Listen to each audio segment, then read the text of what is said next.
Oh, I can see a few of you coming on. Good evening, all. Lee Ashby across St Speedway Memories. Hope you're all good. I can see a few of you come on. Looking forward to having a chat with Mr. Bishop. Evening, Keith. Got two here that have not registered, so I'm going to get onto my little job of clicking on the link. So, oh, not literally. Don't literally want to click on it.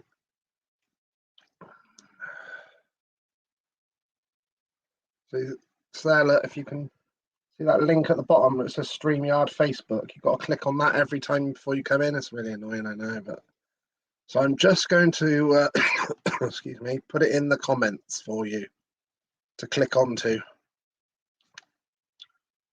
Evening, Heidi. How are you? Hope you're good.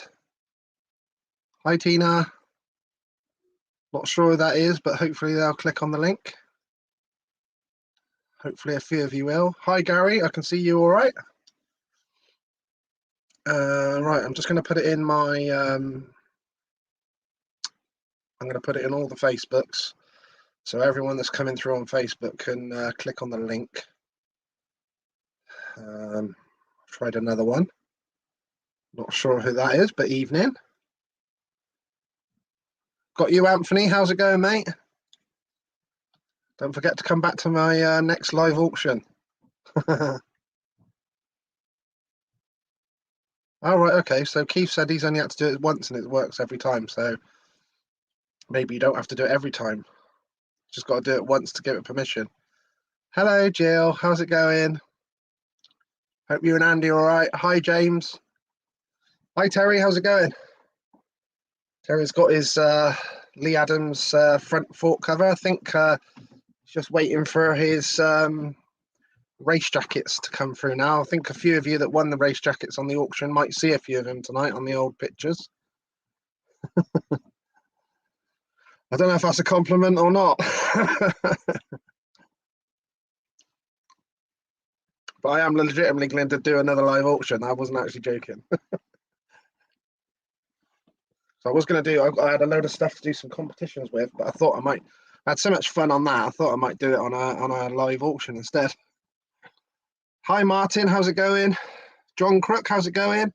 Beautiful, I can see you clearly. Got Sally, hi, Sally. Hi, Tony. Yes, will do, mate. I'll be posting it up when I'm going to do it.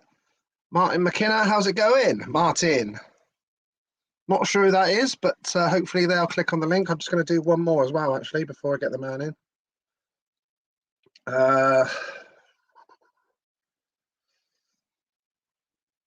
So basically, anyone that's on the Facebook, if you scroll up, look, you should be able to see one of these links, and you click on that. There's a few here, look. So hopefully you'll be able to click on that.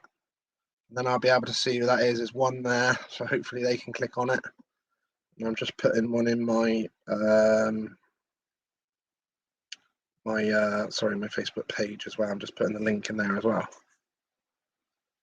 Hopefully you can click on my link, Sweden. It's good to have Sweden on. Who is that? Hopefully you can click on this link. Sweden. There's a couple there. Look, I need you to click on the link. So I've put a link there, look, another one there, and then I've put another one there as well. So I've put in 3 links in the comments. So hopefully everyone that's on Facebook, if you scroll up and down the comments, hopefully you should get on one of the links to click. Yo, Mr. Shales, how's it going? Hi, Ray. How's it going, Ray? Oh, we've got quite a few on as well. Beautiful. So, Mr. Bishop, last week we did the live auction for his son, Sam, and that worked out really good. So thanks everyone that got involved. So it'd be good to talk Steve's Speedway career this evening. Not too bad, mate. Testing out my new wireless mouse today. It's not ran off yet, so yesterday when I brought the laptop up from downstairs upstairs, I dropped dropped my trusty old red mouse that I had, and the bit in the middle that you scroll up and down with, so it's broke. So when I was doing Neil Levitts's last night, it was a bit of a nightmare going through the pictures and that, because I couldn't just do my little flicking it up and down thing. So I had to go and get another one today. So I got a new one. Good evening, Richard. Dexter Marks, how's it going? Right, if Mr. Bishop's listening or watching, you can come on, my friend. I think we got most of the people sorted out on Facebook. Just like I said, just glide up and down them comments, and then you should run into one of these links, and then you can click on that, and you should be registered. It's basically just a privacy thing to show your Facebook like great. It's just good if you can. Otherwise, I can't quote your name on the screen when you ask a question. Got plenty of questions down in front of me, but hopefully you guys and girls have got plenty of questions. I'll ask yours first before my own if I've got something the same. Got lots of pictures to put on.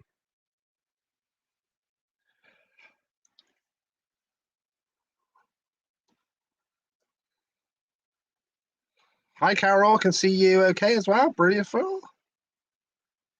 Evening, Skip. Evening. Always smiley 01, like that. Cool profile picture as well. Oh, I think the man might be just coming in now. So we're going to do the countdown.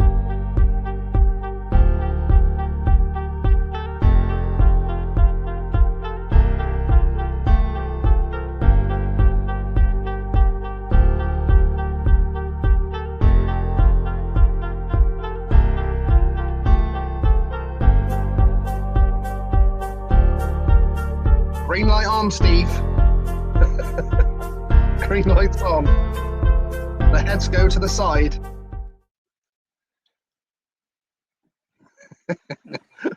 Mr. Bishop. Hi, Lee. All right? Can you hear me all right? Yeah, loud and clear. Can you hear me? I can hear you all right. I can see that your arms are crossed, so you're not holding it. Yeah, that's a good sign. That's a good sign. He's not holding it. So how are you, my friend? Yeah, all good, thanks. Yeah, not too bad. All worked out quite well last week in the end. I know you've been having a busy time trying to post everything out and all that, but it's all fun and games. I've got a couple left to post out. I ran out of bags. Okay, that's cool. They're all wrapped up, but I got a bit busy today. I thought I was going to get to the post office, but didn't make it. Yeah, I saw that. Look, you had a bit of a mess there to sort out. I see on the picture you sent me. Yeah, well, I've managed to buy a new van. Yeah. And I've gone from a long wheel Transit to a long wheel Mercedes, knowing it was a bit longer, but it's a lot longer, and I couldn't get it on my drive, so I've had to take the wall down and extend the drive. Oh, I see. Right. Okay. Yeah. I'm with you now. Oh, hello, Barney. Well, lots of people have been coming on already. All right, Barney. Thanks for your help. Trying to find out, as well. Thank you for that, Barney. With that Canterbury race jacket, was absolutely beautiful, wasn't it? I think that was our. Very cool. Martin McKinnor's just come on. Evening, chaps. Sally's on. Hi, Sally. John Crook. Anthony, that come on yesterday. Not yesterday, sorry, last week. And the only one he won is his son did. I think you should have just took that. Gave it away. You got away. That one got away. Oh, fair play. He's just come back on as well, Barney. Not sure who that is as well, but Mr. Hurry's just come on. Said evening, Bish and Lee. Hiya, Paul. All right. Thanks for putting Sam's name forwards for a bit of sponsorship. Oh, that sounds good. Yeah, to Sang is that Talks. the? Nice. Yeah. Thank you very much, Paul. That sounds great job. Right. Let's get me questions out. Let's get the questions going. I'm not sure who said that, but can't see them. Evening, Tim. Paul's just give the thumbs up. So then, Steve, what have you been up to since your racing days? I've been working at a golf course. Yep. I'm greenkeeper and mechanic there. Look after the machinery and also work on the course. Nice. Did you do all Yeah. the? Do you get any? Do you like the golf as well? Or? I played for a little while, but with Sam and Jack's motocross, it's taken over, and I haven't got time.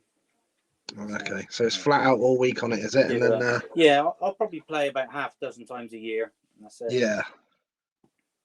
Yeah, we can see you, Phil. Phil Elkins in as well, so I'm sure you'll want to be interested about the Stoke days when we chat about that. Mr. Broadbank as well. Thank you, Joe. Yeah, for thanks, putting Joe. up your dad's race jacket. That was sweet. Yeah, Yeah. beautiful. Got Ian Midwinter. He's put evening Bish. Hope you're doing well, bud. All the best, Billy. Yeah, Billy was one of my early mechanics when I was with the Sprockets and early days at Exeter. Nice. What was the actual reason, and when did you retire then, Steve? What was the reason at that time? I was just getting too slow and nobody wanted me. I raced until I was 40, and I was going to ride, go to Carmarthen, and they packed up that season, and I sort of got to that age where I wasn't really bothered if I did have a place or not, and nobody came in for me, so I didn't sort of push myself out there to go on long traveling. So yeah, just packed in, and then Somerset took me on as a team manager. Yes, we'll talk about that as well. Phil's just said he's got his race jackets today as well, so thanks very much. Good. Yeah. I think I've sent you a couple of messages of some of the guys sending their race jackets they got. So that was nice. Yeah. So how old were you then, Steve, when you first ever got a bike, and what bike was it? How old were you? That type of thing. I was 14 when I started. I had a Yamaha 175. It was in a lucky frame.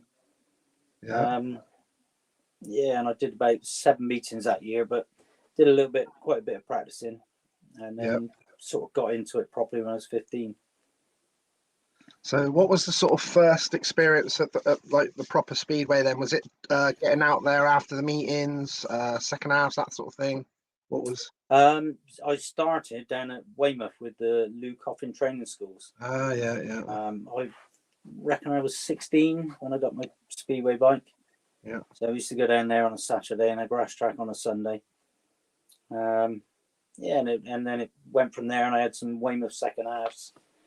Then Kevin Smart got in at Swindon, and he managed to get me a second half ride up there, and then that's where away we went. Interesting. So I know that you were well into the grass track and lawn track as well. Was that a good thing as well with the speedway as well? Because a lot of the guys come from the grass track scene in them days, didn't they?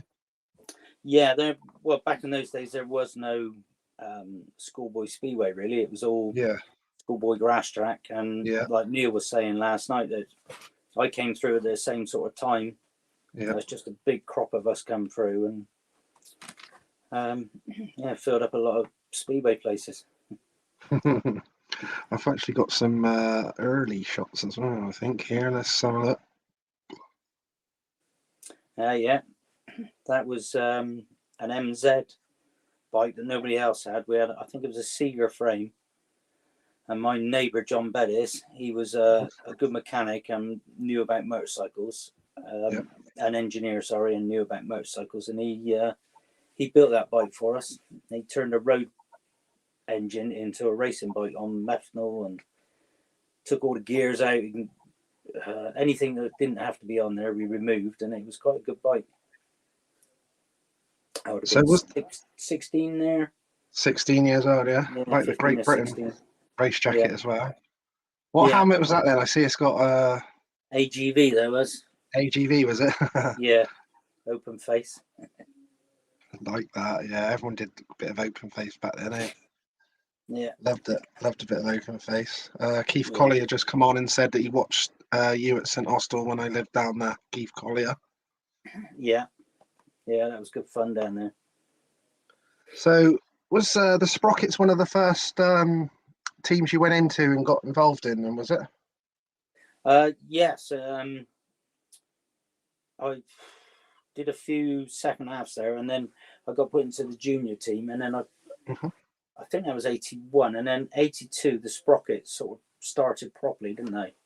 I can't remember. There was a group of guys that put it together, and myself, Kev Smart, and Terry Bullbank were sort of the mainstream of it, and then coming behind us was like Roscoe and Dave Smart, Gary Chesil. They sort of come in and filled the places when we couldn't make it, or an injury or whatever. And then when we moved on in halfway through 83, we all got second division rides, and then those boys took over, and it was good for a few years.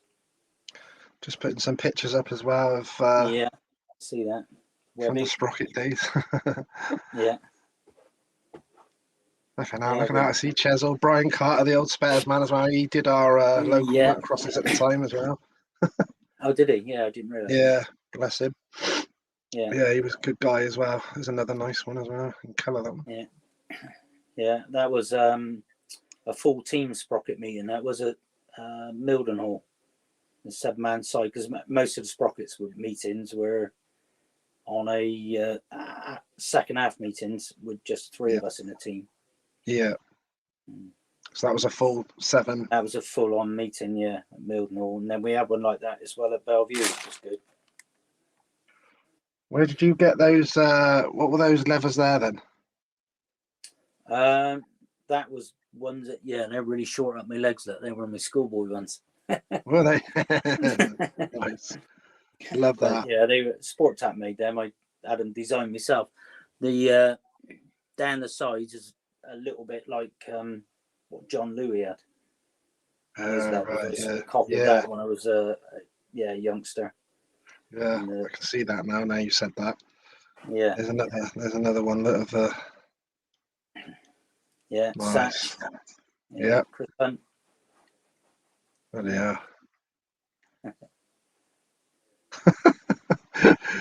Not sure what Mr. I'm not sure what Holloway's doing there. I look a bit confused there, don't I? Yeah, you do. You're not really going on that, are you? Yeah, probably. He would as well, wouldn't he? Probably put that in the train as well on the old Express. Yeah. Oh, that was a good trip. That was. Yeah, I've heard that was a bit of a unique one, wasn't it? Yeah, good fun that was. Yeah, I bet. All the supporters, all the riders, everything, all the equipment, everything on the train down to Weymouth. Rode against the Wildcats, and then and then back. But we had the whole day out. We were all on. Everybody went on the beach and had a good fun day. Just see this one as well. This is great. This has got to be the Cycle Speedway. That was some charity meeting. Oh, there's Crumpy on there as well, isn't it? Master, see Phil in the middle. Yeah, I think that's Master that Broadbank on the inside. Yeah. Yeah. Master, yourself, Crump. Who's that next to Crump? I'm not sure. Yeah. But was that down Swindon, was it? It was at the Swindon one, at the Swindon Cycle Speedway. But it's for some charity. I can't remember what. Right, okay. Nice. Love them sort of ones. Found that out of nowhere.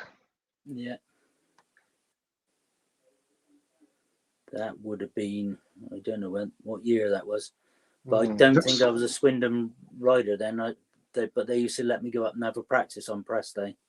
Nice. Yeah, I think I was just about to say, I think that's Swindon still, yeah. Yeah, it looks like the press day, and I used to, they always let me go up every year to have a practice and run out. I think that was on the programme, wasn't it?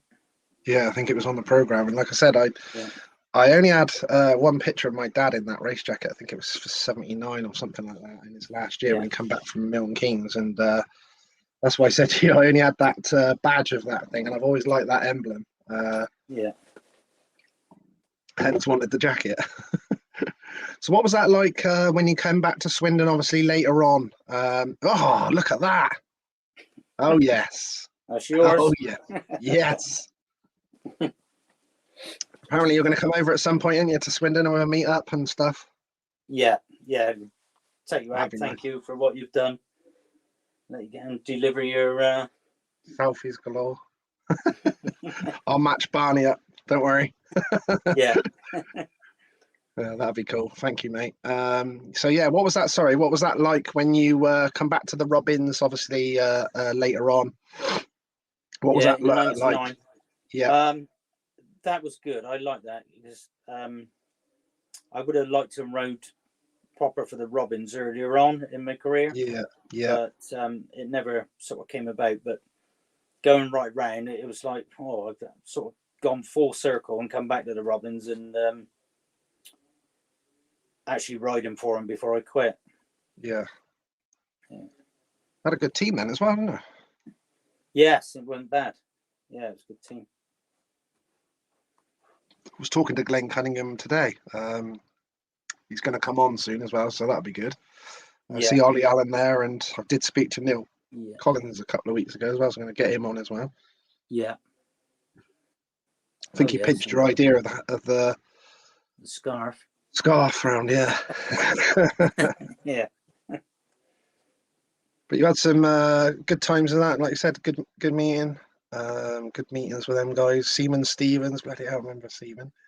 Didn't he do a bit yeah, of motocross as well? Didn't he? I'm sure he did motocross as well. Seaman yes. Stevens. He did Yeah. motocross, and Mm. then because of course he's Cornish, so when St Austell started, he started coming down to watch, and then got himself a bike and got involved. Picked it up quite quickly, really. Mm. And I knew he was going well at St Austell, and I can't remember if somebody got injured or what was happening, but I suggested getting Seaman up because he was going well, and it worked. He went well. Yeah. Wasn't he a good gator, I remember? And Yeah, he was really quick, wasn't he, at the start? I remember him, didn't he have some, start wearing some like Evil Knievel looking stuff and all that as well when he was at Oh, Exeter? yeah, and a suit. He wore a suit. That's it, yeah. Yeah, he had Evil Knievel kit made, didn't he, with the cloak and everything. Yeah, mental. See you there on the outside of Mr. Cunningham there, I think, and Yeah, and the prawn. Prawn, yeah, Sean the Prawn Wilson. I did speak to him as well. Try and get him on. That'd be interesting, I reckon. Yeah, that'd be a good one. I see Glenn old. should be a funny one.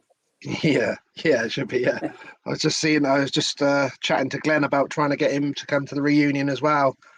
And he said he was gonna maybe have a chat with Meredith, see if he could sort him out a bike for a reunion. That'd be cool if you could have a little roll round. Yeah. Fingers crossed. And yourself. Yeah. I'm gonna have to get out and have a practice. Yeah, that's it. Have a little roll round somewhere. Phil Elkin, I'm sure in 2004 at Stoke in the Conference League fours for Carmarthen. 2004. 2004, that was. I'm gonna come. Oh, in May of that was my last season, I think, 2004, and I was in the Somerset team, and then I can't remember what happened. Oh, did I get hurt? No, I can't remember. But Reedy took my place, so I went to Carmarthen, and then Reedy got hurt, so I came back to Somerset. So I may have been at Stoke in 2004 with Carmarthen. I don't remember. Can't recall it. Ian Midwinter, he has just put, you used to take the mick out of my hat. What's that? I can't remember. Is that?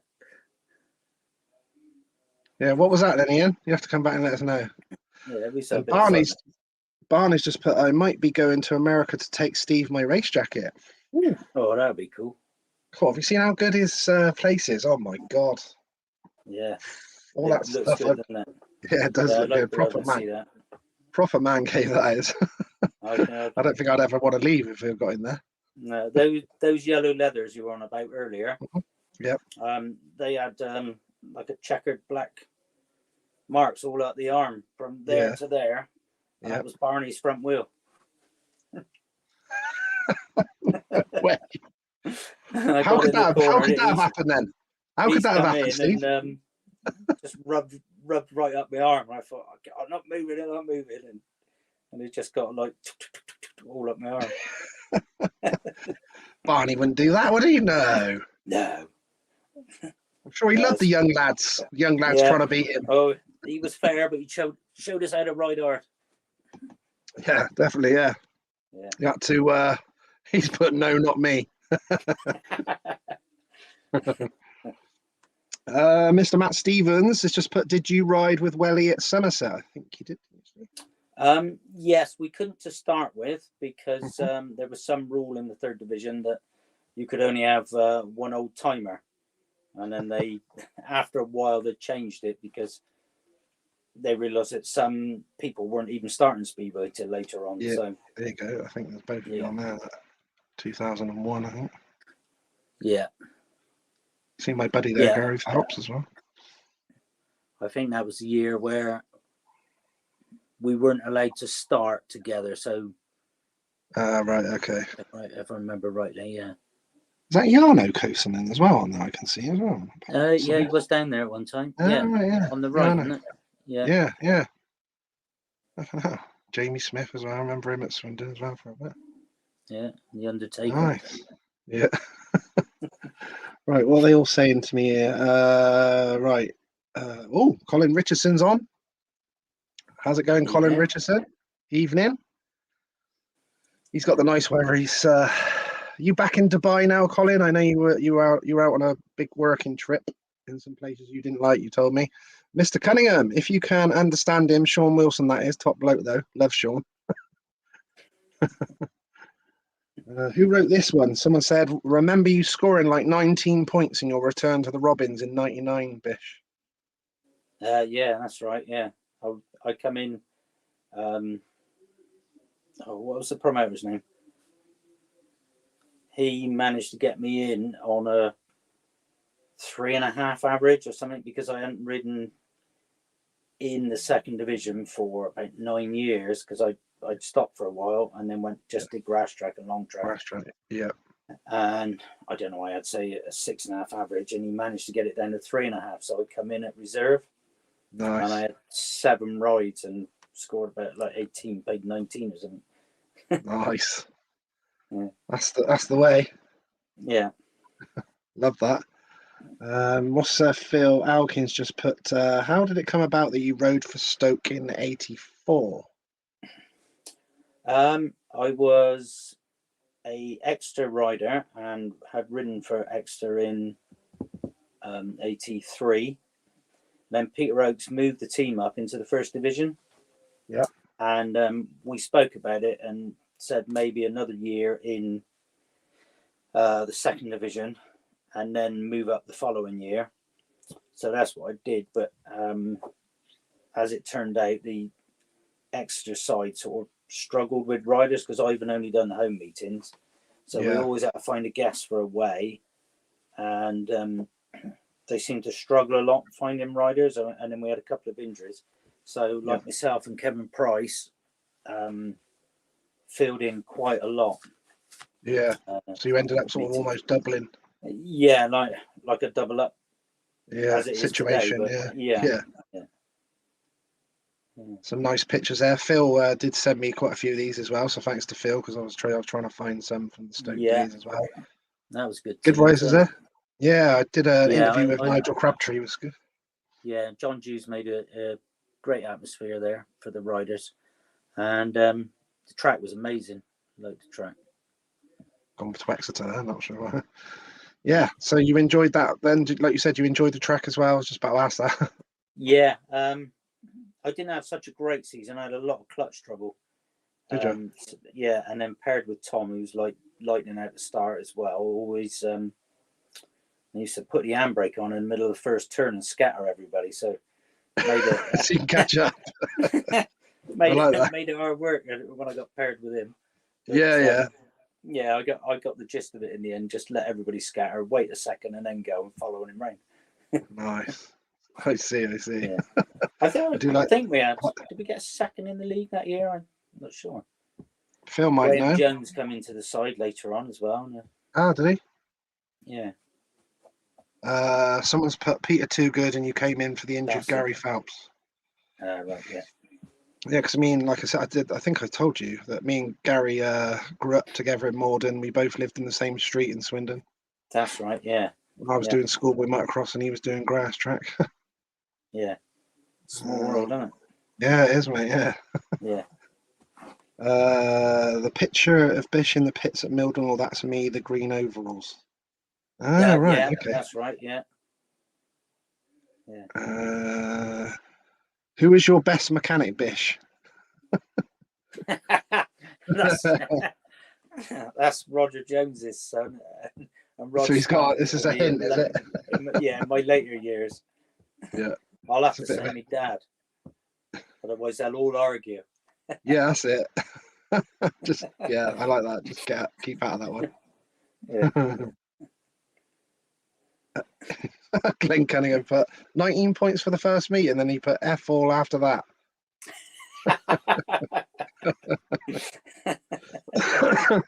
Brilliant. Can you blank him off? Yeah. Shall I block him? Yeah. Yeah. He ain't come on either yet, so he's not helping us. No. He's put Daniel Hodson here. Just put, remember racing against you at Somerset, top rider. Yeah. How is he? All right. Are you all right, Daniel? Let us know. Always smiling on the YouTube. Just put, did you like the Arena Essex track? Obviously, it went on to be Lakeside as well, didn't it? Yeah, that was a bit of a mystery one for me, because whenever I went there as a away rider before, Yeah. I rode for him in '87. Yeah. And whenever I went there as an away rider, I always scored 10 or more. I had a 10-point average around there. Yeah. As an away rider, and then Right. signed for them. Yeah. And it just was a disaster year. Just Was went it? backwards. Yeah. Bloody hell. Went there as one of the heat leaders and ended up as a reserve. Flipping hell. So you just couldn't get on with it. No. Hi ho Silver. He was one of my favourite riders at Swindon when he came to Swindon. Yeah, and that year as well, he was amazing. He had we went to Berwick. Yeah. And as a challenge, they invited Hans Nielsen up. Yeah. And Hi-Ho Silver and Hans had 3 runoff races. Yeah, like match race. Yeah. I know what you mean. Yeah, like Golden Helmet days. Yeah, like Golden Helmet days. He won one of them. Bloody He hell. was still in the second division. He was amazing to watch. Yeah, he was all action for sure. Yeah. I remember sort of kind of glad he wasn't. He'd done a wheelie, but 2 people was riding team riding in front of him. Yeah. And he come out the corner and just done a wheelie and went through the middle of them. I was almost like kind of glad that he was crap at starting. Yeah. You know what I mean? It would have been boring, wouldn't it? Yeah. Oh yeah, I used to like because obviously at the time I was a schoolboy motocross, and it was Saturday night at the time of Swindon, so he used to like put the hairs on the back of your neck stand out, and I was buzzing to go racing Sunday. I was like, yeah. Great days they were, for sure. I remember that a lot. Yeah. What riders did you look up to then, Steve, when you were young? Did you have any heroes and idols, and did you get to race against any of them more? Crumpy would have been like the original one. He was my idol because he rode at Bristol. Yeah. And I used to go and watch him. Yeah. Then I got to ride with him at Swindon later on, which was amazing. Yeah. Who else? Always like Simo, and I got to ride with him later on in years to come in a grass track in the best pairs. Yeah. Did you win a best pairs as well at grass track? Was that with? I won that with Wayne Barrett. Wayne Barrett. Oh yeah, I remember Wayne Barrett. Yeah. Yeah. Didn't he ride Cradley and stuff like that? He was at Weymouth and Poole, I think. Oh right, okay. Yeah. And then he rode for St Austell as well. I've got Wendy here. What's your thoughts on women in Speedway? Careful. Yeah. Yeah, do a few ones. They're good enough to ride in the team, and yeah, why not? Yeah, fair. They're doing it. They've got into the boxing, and most of the women's boxing has been better than the men's, to be honest. Yeah. Boxing's probably a bit different, isn't it? But yeah, it's come on a long way, isn't it? Yeah, I think if you. But like you said, yeah, Speedway. There's quite a few of the ladies now in the motocrossers. You see them sort of getting involved, and there's some good. Yeah, and they got their own racing, haven't they? Motocross as well. Yeah, they got their own groups. There's not. I don't think there's really enough in Speedway to run. Yeah, their own proper racing. But yeah, if they're good enough, then let them ride. Yeah. What's your thoughts on it then, Wendy? Who do you know that rides? Let us know. Come back on. It was very small compared to Exeter. Phil was saying about. I presume he means about Arena Essex. But Arena, yeah. Did you prefer the bigger tracks, Bish, or did you prefer the? I did prefer the big ones. Yeah. Just because I just prefer going faster and letting it flow. But I quite often would score okay on the small tracks. But then when Glenn had come on in a minute, he was rubbish at Edinburgh. There might be some back and forth for you two tonight. I can see. Yeah, I can see he's come back on again, but I don't know what he said yet. I'll check what he said. Hang on. Oh, Mr. Doncaster. I did enjoy the interview with him. What a rider he was. He's put, "Hi Bish, it's Donk. Remembering some great trips abroad with Mick Potter. The van was doing 20 cigars to the gallon of wine." That's true. That's brilliant. 20 cigars to the gallon of wine. Never heard of that in my life. That's brilliant. That's about right, though. Yeah. Oh, brilliant. What a rider Mr. Doncaster was. Yeah, he was good. Yeah. Class act as well. Top rider. One of my first meetings for Swindon. Yep. I must have been 18 or something like that. And I made a start. Got in the reserve race. Got the end of the straight, and I thought, oh, I'm going to do all right in this one. And then, all the way up to the fence and donkey. Took me right out of the fence. Come out the corner last. Oh, Jesus. Well, yeah, we had some good trips with Mick. He used to sponsor me, do all my bikes, and pay for everything, and just had to turn up and ride them. Oh, that's brilliant. Yeah, he was fantastic. Helped a lot of people in grass tracks. Barry Young. He said, being so short, he looked up to everyone. You better block him as well. Yeah, block him. Jesus. So there's going to be no one on here at this rate. We're doing well on numbers as well. We'll have to start taking a few down. Oh, he's back, but this is all right. He's put Lee Ashby about the season where he wore the white Todd Wiltshire suit. That was a Somerset one. And I part of the way through the season, I decided, I thought, I'm going to retire at the end of this season. Didn't really say anything to anybody, apart from like Glenn and Rog and that. Yeah. So I, at the time, you could wear them Wolf Sport kits. Yeah. So I got one of those, a white one, because Todd always had the white suits, didn't he? And on his retirement, every time he went to his last track, he'd do a lap of honour and waving at everybody. So I had this white suit, and I started doing laps of honour and I would be last in my last race or something. And the crowd would be going, "What the hell's he doing?" Cutting him, and Roger laughing their heads off in the pit, waving and all that. Farewell all. That's brilliant. Yeah. Oh, brilliant. John Crooks just probably watched all your races at Exeter. Can't remember you crashing that much. Did you get many injuries in your career, Steve? Yes, I didn't have a lot of crashes. When I did, they were probably heavy. First time I fractured my back was at Exeter against Ipswich. Yeah. Didn't realise I'd done it. It was just broke one of the little wings off his spine. So I carried on riding, but I just felt like a bad back. But that meeting, I think about 40 Ipswich riders all got fractured backs. It was a bit of a mayhem meeting. Yeah, there was lots of crashes in that one. Yeah. I fractured my back 3 times, collarbone, hand, dislocated my foot, broke my leg in 4 places, ribs, usual bits and bobs. Sounds great, doesn't it, Speedway?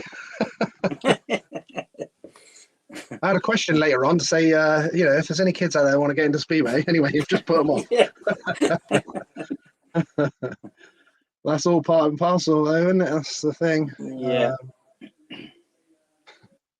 I'm not sure who that is, but it says, "Hey Lee, Steve talks like us."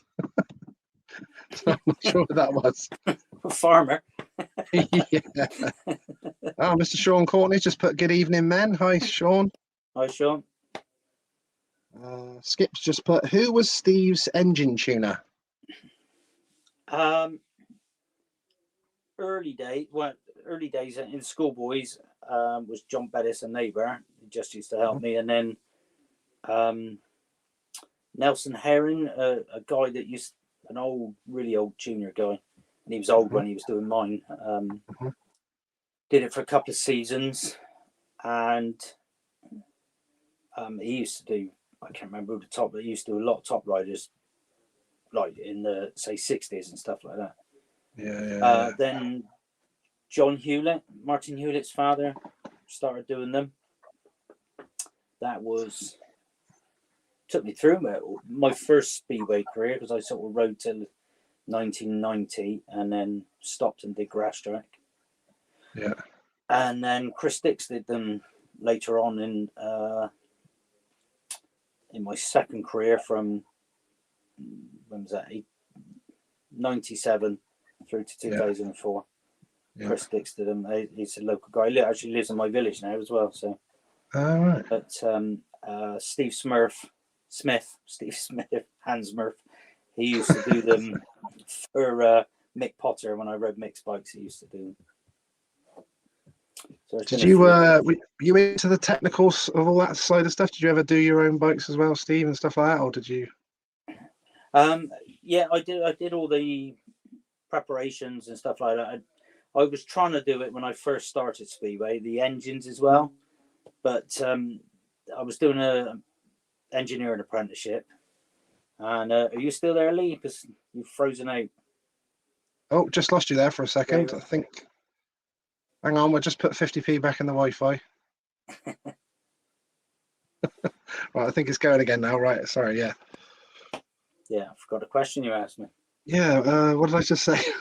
Oh, did I do my own bikes? Yeah, technical side, prepping the bikes. Yeah, you did the prepping side. I did all the prepping myself. I still do it now for the boys' bikes. I do. I do their engines as well, not the bottom ends. But I was trying to do it myself when I first started Speedway, the engine as well. But I was too busy with. I was doing an engineering apprenticeship and trying to race in the Denver Exeter and the Sprockets to start with. It was just too much, so got someone else to do them. Makes sense. Oh, apparently that was Mr. Hobbs, Andy Hobbs, that put "He sounds like us." I think he's insinuating that the Wiltshire is in there as well. Yeah. Right, got Heidi Holloway as well. Hi, Heidi. She's put, "Did you have experience of riding abroad, i.e. Poland, Aussie, Denmark, or just this country?" I didn't do any Speedway in the Poland like it is today. Yeah. I rode in Australia, and then the Spanish trip I did one. Yes, I did ride in Poland a couple of times. Exeter went out there and did a tour. So I rode Poland then. That was when Thomas Goller was a youngster. Was it? Yeah, when he was first on the scene. Rode I think I've even got that. I think I got that, Steve. Is that it? Oh, that's it, probably. Yeah. Look at that. Check that out. That's it. Yeah, the frog. Hey. See Mr. Reg Lynn in it, and Ian Barney. Barney, yeah. Simo. Oh, yeah. Who's that got the, that's the old Team Green motocross jacket on there next to you. Who's that? Trying to look myself. Yeah, to the left of you. Yeah. Turn around the other way. To the right of you. Is it Leon Prinsley with the blonde hair next to me? Oh, I can't yeah. Yeah. Rob Woofenden's there. Richard Green. Yep. Do you know, I can't think of that, isn't it? How he's 1, 2. Was that Simmons there as well, next to Reginald? Is that Simmons? Yeah. Yep. Simmons. Yeah, he was only a youngster, and he won a push bike. Did he?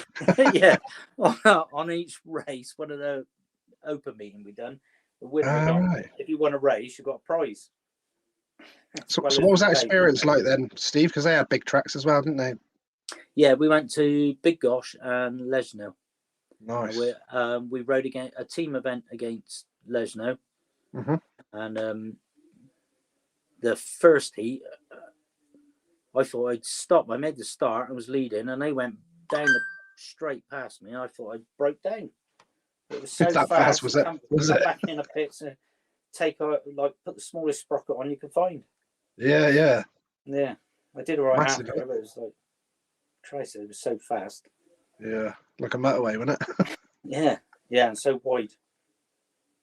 What's Glenn on about? Yeah, so I reckon he's going to come up with some stories tonight.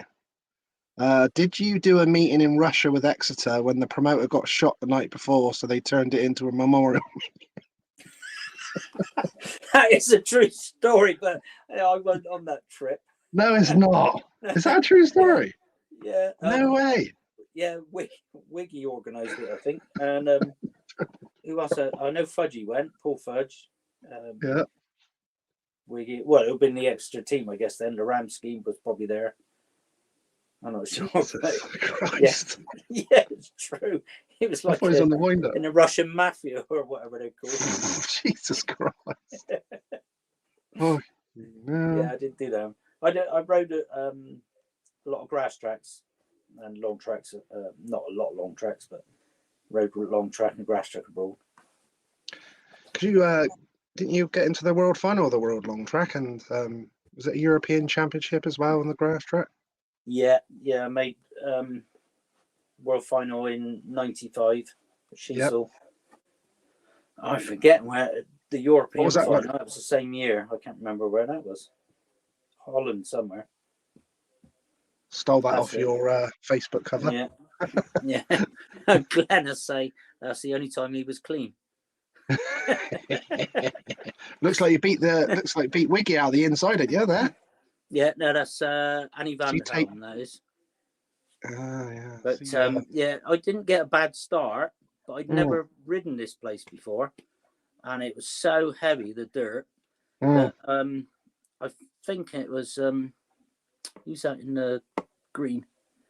Forget his name now. Bo Burrell. I think he got to the corner first. I thought I can go around him. I pulled out into the dirt and it just stopped dead. Yeah, and everybody went by me, and then I had to chase and catch up. Is that Tatum on the outside? It looks like Tatum. Yeah, that's the year he won it. How was it? Yeah. He loved the old long track, didn't he? Yeah, Robert Barth in white, me in blue, Annie Van der Helm won, and I'm not sure the other guy is. To start with, I thought it was Wig then. Look at that. Yeah.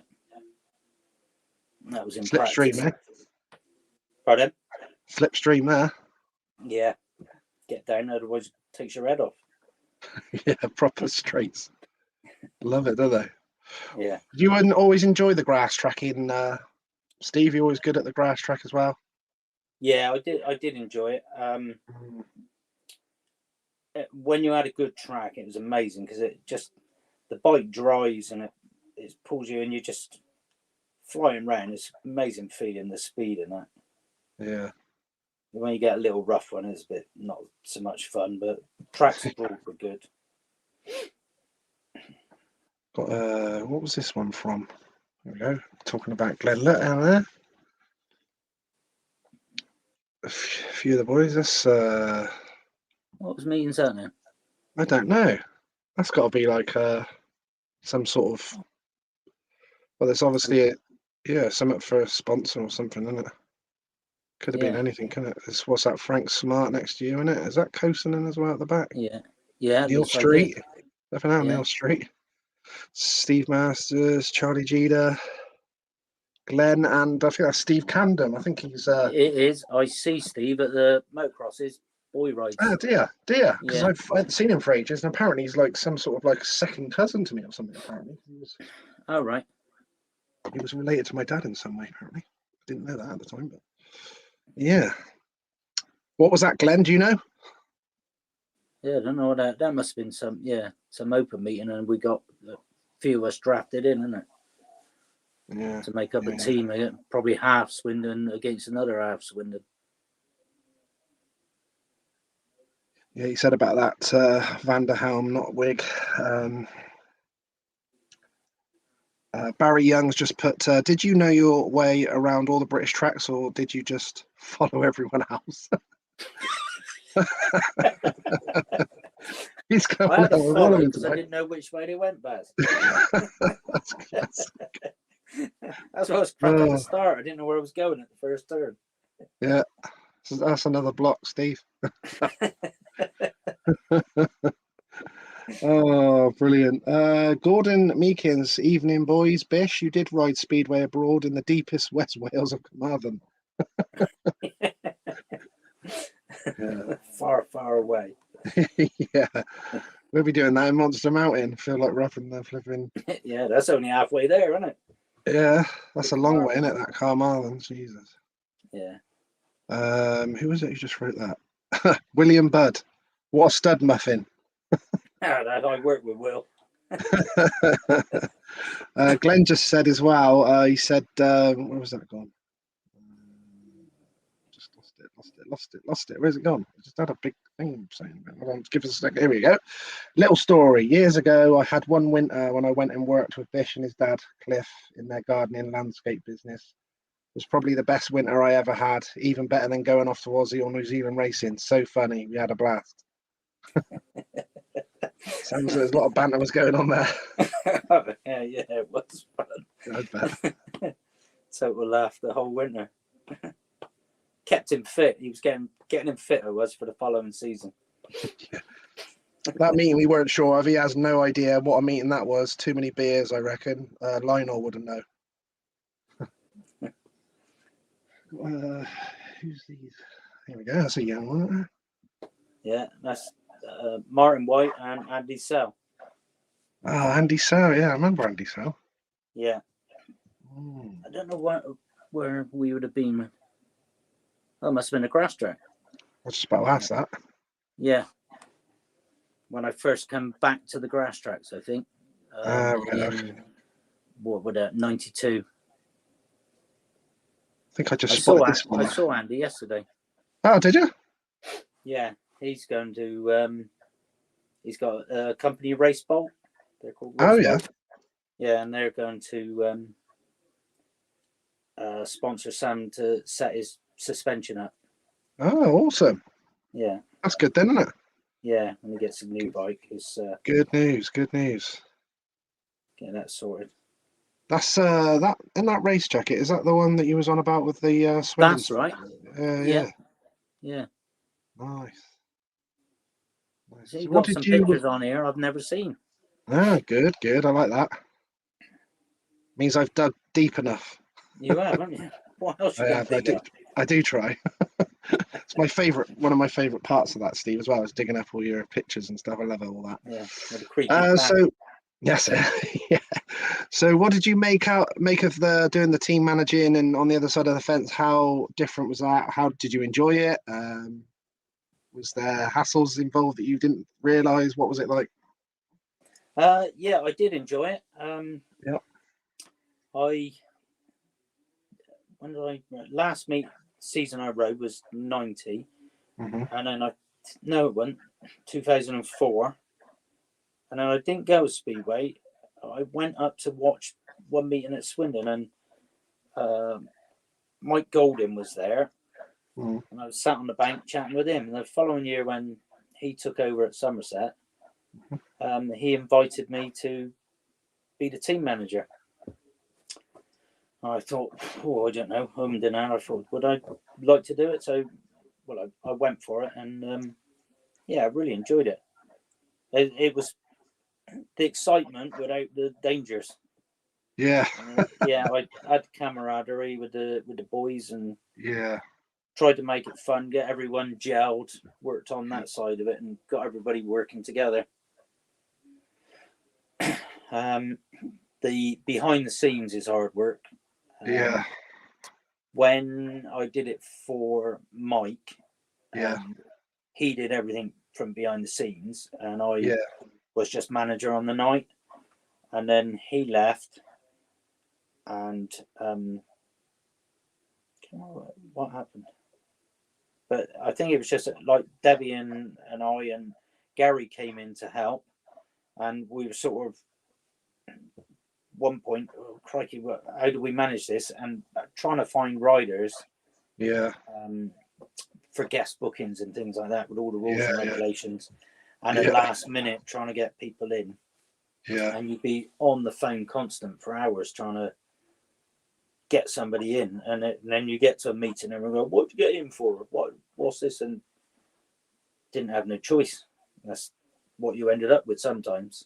Yeah, I get what you're saying. Yeah, it's not. Yeah.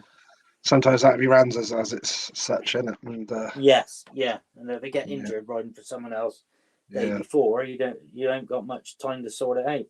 no. Ray's just put, "Hi Bish, how did it enjoy being assistant clerk of the course at Somerset?" Yeah, when towards the end of my time at Somerset, I was sort of like assistant everything. Yeah, With Sam racing most weekends, I yeah, didn't have time to go to the away meetings, so Gary Yeah. was doing all that, and then so Gary became the sort of lead team manager. So Yeah. I assisted him. Yeah. Then Ray, he used to have someone helping him, and then they left, so Ray was on his own. So I would assist Ray. Then I was a machine examiner at one time. Yeah, the last season, I think I was assistant everything. Yeah, you done everything at Somerset then. Yeah, but I enjoyed just being involved down there. It was good fun. Yeah, that's nice. Yeah. Who's this? Was there a story about Steve on the roof of the Waverley Hotel in Workington? Glenn may know. No stories like Is that another block, Steve? We got. that. Yeah. Oh, he said poorly as well. That's a bit harsh, Ray. Oh yeah. Yeah, I wander off and do some other assisting.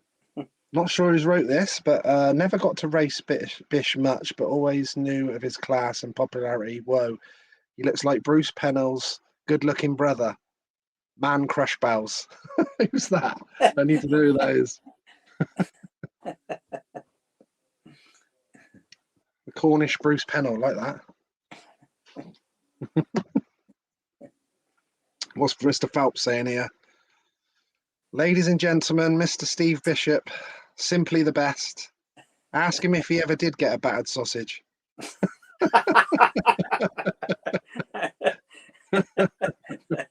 That was a two-wibby stag night. Better stop there. Yeah, we'll leave that one. That's another block. Literally. C-O-U-C-O-C-K block. Yes. Apparently that's Mr. Dave Norris.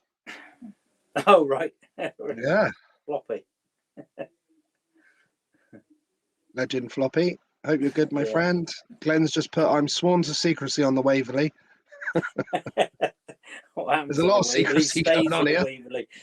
Yeah, that's it. Barry Young's just put the High Bridge Hasselhoff. Does it turn into Oh God, what's going on here? Yeah, so they're all getting into it now. Look, Jake's just put ask Bish about his party tricks. Jesus Christ. We're gonna have to block these all off of here, Steve. Just getting off the subjects. Yeah. Right, let's go through some nice Exeter pictures. Look at them. Mr. Cole's on the end. Yeah. Is that Cook at the front in the red, isn't it? Yeah, Cookie, Mike Oh, Simmons, Mr. Byford as well. Colsey, Manager. Rob Maxfield, Kev Price, me, and Nigel Sparshot. Nigel Sparshot, I remember him. Yeah. That was a bit earlier. I didn't actually even realise that Mr. Byford was Ipswich Exeter team manager before Swindon. I didn't even know that because obviously I was quite young. Yeah, I think he done a couple of seasons there. Yeah, he did because I've seen another one on here. Look. Yeah. 85. Right, yeah. Same team, isn't it? Yeah. Was that one of the race jackets that went the other night in it? Or the front? Yes, yeah. Miles bought that one. Yeah. And He wanted to And that sign one? by me and Andy, so Oh, nice. I got Andy to sign it yesterday. That's why I seen him. That was another one, I think. That I remember seeing that one on there. Yeah, that was, what was that, 83, I think. Yeah. That was a young one. I see we Roscoe was on. we won the knockout cup that year. Yeah. Was against that Weymouth. Was that early 80s? That was 83. 83. Yeah, sure it was. Bob Yeah. Coles, Vaclav Werner. The Vaclav guy Werner, on the yeah. right was from. He had the coaches Traffin's coaches. Right. Is that why it was Yeah. on the sponsor thing? Oh, yeah. On the front. Yeah, I remember that one. Yeah. That was the old Devonair one. Yeah, that's 84. Yeah, Sean Wilmot and Ivan. Don't know who that is in between. But I meant between me and Sean. Yeah. He must have. That must have been legendary to get to race with Ivan before he retired and all that. Yeah. He used to fly in because he'd been riding a grass track or a long track on the Sunday. So he used to fly in on the Monday. I used to go up to Heathrow, pick him up, and then drive back to mine. Mum would do us some dinner, and then we'd go down and race on the Monday night. Wow. So yeah, I got to know him. I literally, as a young kid, we went to Exeter, sort of Devon, every year for a week holiday, and we would go. Dad would take us down there on the Monday night as part of the holiday.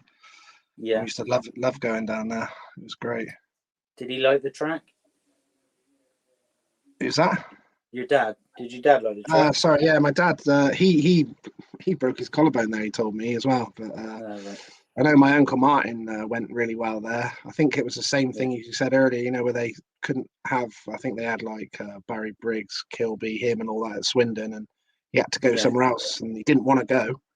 But he went to Exeter and it actually worked out well because, like you said, if you get that cracked, a lot of the away riders don't like to go there. And I think he had like a 10-point average odd for a couple of seasons there as well. So I think it worked out well in the end. Yeah. But yeah, he did well there. But it's a nice one. Yeah, that's Roger James's dad in the background, and Dave Trouson with the beige tie on, rode for Edinburgh. He was team manager at Exeter. Another one. See, if that suit would have been ran the other way, you'd have seen Barney's black marks all at the arm.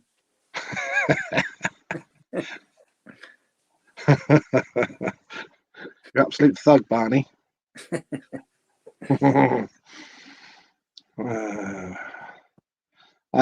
Jake's just put on seriously though. How is Sam? Yeah, he's recovering quite well now. He's gone back to work on light duties, painting and driving. He's still got an achy back, and if he laughs hard, his spleen hurts. But he's on the mend. Yeah. That's good. Fingers crossed. Got away light with the injuries, really. Yeah. Even though the fractures, 3 fractures, like fractured vertebrae, they're only tiny fractures, but really stable. So that's good. Yeah, got away light there. I didn't block Gary. Look. He's put Bish, can you comment on your love of red wine at the Edinburgh Holiday Inn? No comment. No, no comment. No comment. Glenn has put, Glenn, hey Bish, remember when you threw the TV out the window when we was on a Scottish tour? Proper rock star night. That was a good night. That's Whitey.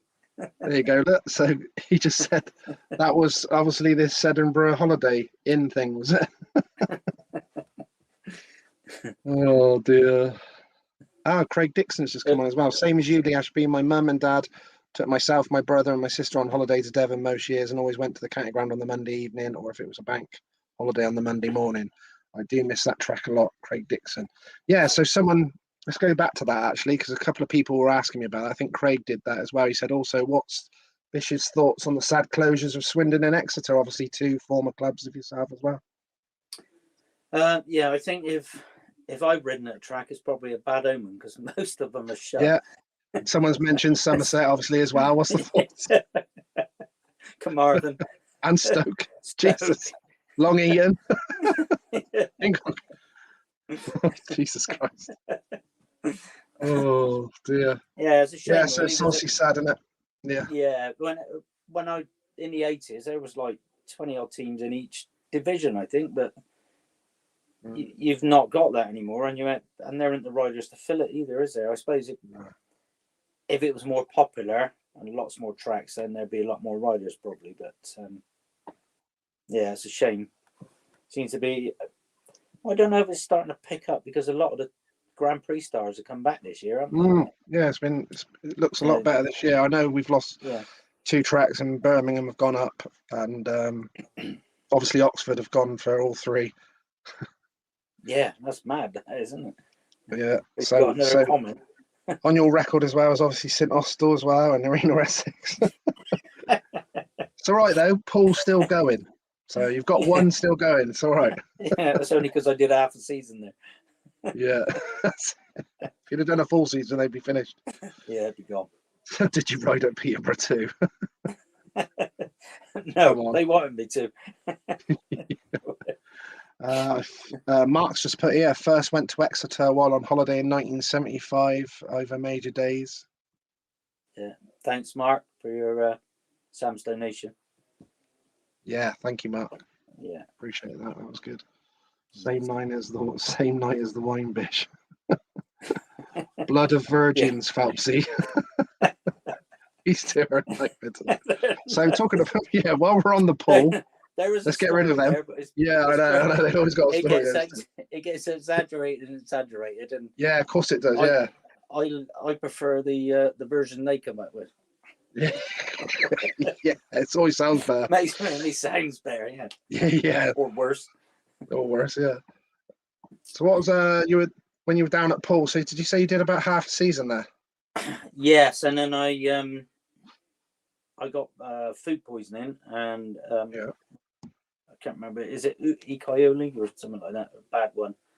And I was out for about a month. And when I come back, I think it was Tony Langdon or Steve Langdon, had filled in my spot, and they were going really well. So they didn't have me back in the side, and that's when I went to Long Eaton. Right. Okay. Yeah. What was that like at Long Eaton? That was good. It was really nice. I forget the guy's name who ran it, but it was really enjoyed it there, and it's good atmosphere. The guys that I rode with, I think Shorty was there, Whitey, Doyley, not the Doyle, Glenn Doyle. Yeah. It was there were some good guys there, and it was different to go somewhere that far for me, first of all, but and not a track that I've been to a lot, but it was a nice big track. You've been told to keep them away from Oxford. They got 3 teams there, Bish. You can't go there. Yeah, no, I've already been there. I've done about 5 meetings for Oxford. Actually, I did have a picture. I don't know if then they closed. There's hope for all the others. Yeah, that's it. I did have a picture of you with a racetrack on as well, but I haven't put it on there. But I did see that on there. So, what were your favourite tracks then? And maybe your not so favourite tracks in the British League? I would say my favourite track was Somerset. The reason why I kept going so long, because I just loved riding around there. Yeah. Did like the bigger ones like Swindon. Wouldn't say Exeter was my favourite, but it was quite narrow, hard to pass, really, unless she was a lunatic and rode up the boards. Like Lawrence Hare. Yeah. John Barker, Martin Hewlett, Andy Self. Yeah. Yeah. Using it as a berm and all that, like motocross. Yeah, they'd ride it, just run into the bottom of the fence and let them take it round. Just whoa. A bit sketchy, eh? Yeah. I didn't care. What are the tracks? Yeah, I can remember going to like the old Boston track was a nice little track. Quite like that. But I had some the old Edinburgh track in the middle of the city. I forget what that was called. I used to have some good rides there. I used to enjoy going there, but that was a tight little track. And the Berwick, the original Berwick one, or original to me, small one out in the middle of the farmers' fields it was. Someone's just asked, how did you find Buxton? Yeah, that was fine. I didn't mind that. There was plenty of room on the turn, so because one straight's higher than the other, so you sort of turn tight, but down the slope and then round and then back up. Yeah, it was okay. Enjoyed it. Someone just put was it Powder Hall? That's right. Yeah, Powder Hall, like there. But the last, probably Wolverhampton and Edinburgh, probably some of my worst. And I didn't get on well with Eastbourne either. Is that right? Barrington Low, yes. That's it. Sean. Yeah. And I remember getting knocked off there by Sean. Did he put the tyre marks on the arm as well? Did he? Was he one of? No, he just took my leg. Just took your leg. Oh, that's all right. Yeah. As long as he didn't leave any lasting damage on Barney. No reminders. No. The first time I went to Eastbourne. Yeah. Third turn going into there, I think it was Paul Clark fell, and I avoided him, led the bike down, and their fences just hung on the car metal fence. Yeah. Bike it that, I went straight under and wrapped myself around one of the steel posts. And it just sort of, I never went very well there again. Yeah. Off-putting that Didn't ride it hard enough. That was the trouble. The little ones, you got to tack them into the corner. So I went there sort of half-hearted, and then I couldn't turn. Same as Edinburgh. Sean just put, not me, surely. Yeah, it was. Steve's not holding any grudges, but he definitely knows it was you, right? Yeah, he's a nice guy, Sean. Did you have any favourite leathers over the years that you had? Yeah, those yellow ones. Yeah, favourite colour yellow, and I had them made because I had an off the shelf pair when I first started, and then the second set we got made to my own design, which everybody does, and I had those yellow ones done. So I had a second pair made the same. Yeah. Like that was probably my favourites. What's he said here? Someone just put, what did you think of Moonbase Alpha, the Clay Country Motor Park at St Austell?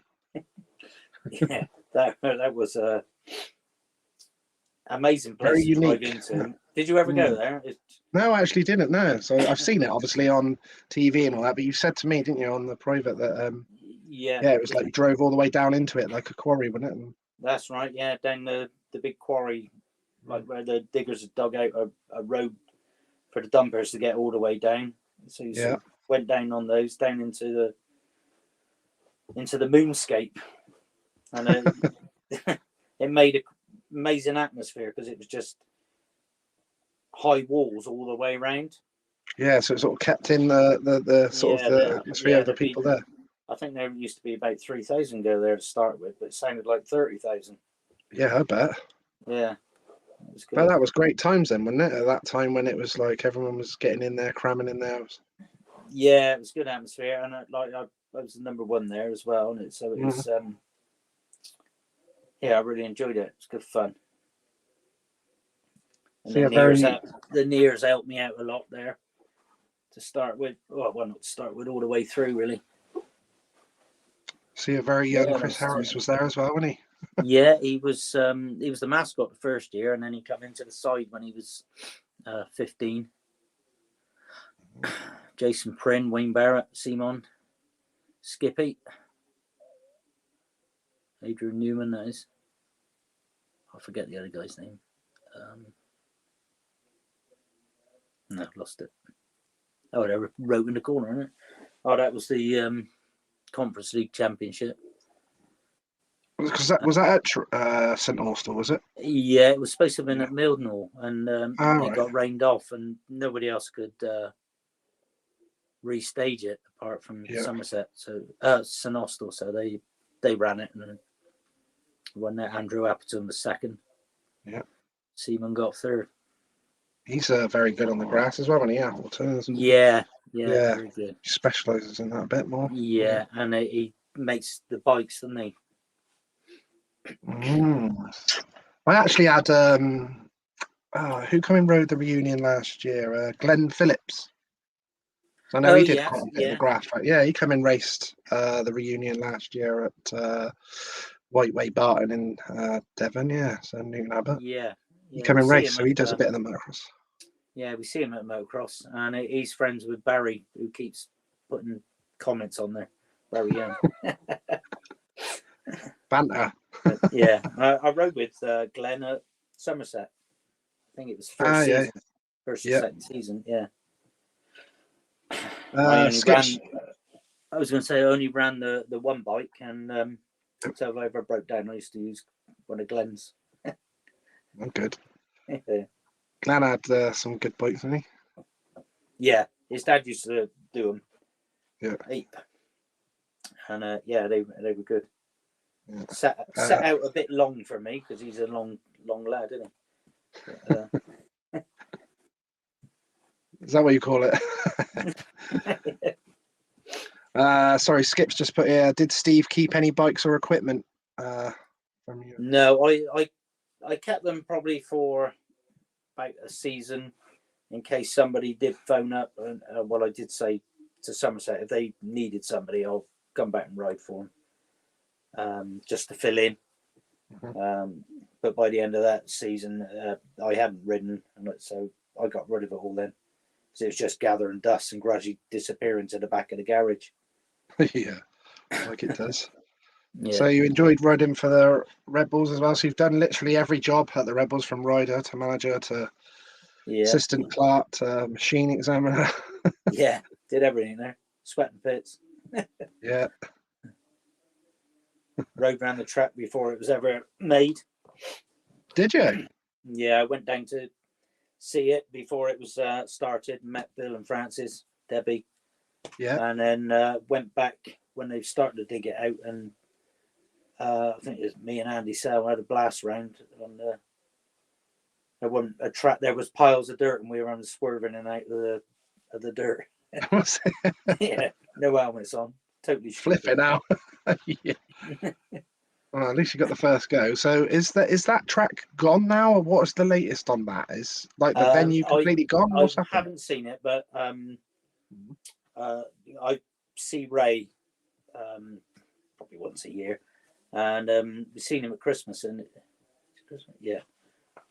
they said it's got a fence across the middle, and all the heavy plant machinery is parked around. The clubhouse is now offices for a heavy plant business. Okay. So it's gone really. Yeah. Yeah, it's all grown over and then just used as a yard. Yeah. Is it? Yeah. Because it was a bloody good racing track as well, wasn't it? I went up there a couple of times to watch Swindon away there when I think I don't know if we had Doyle. Yeah, we had Doyle then, yeah.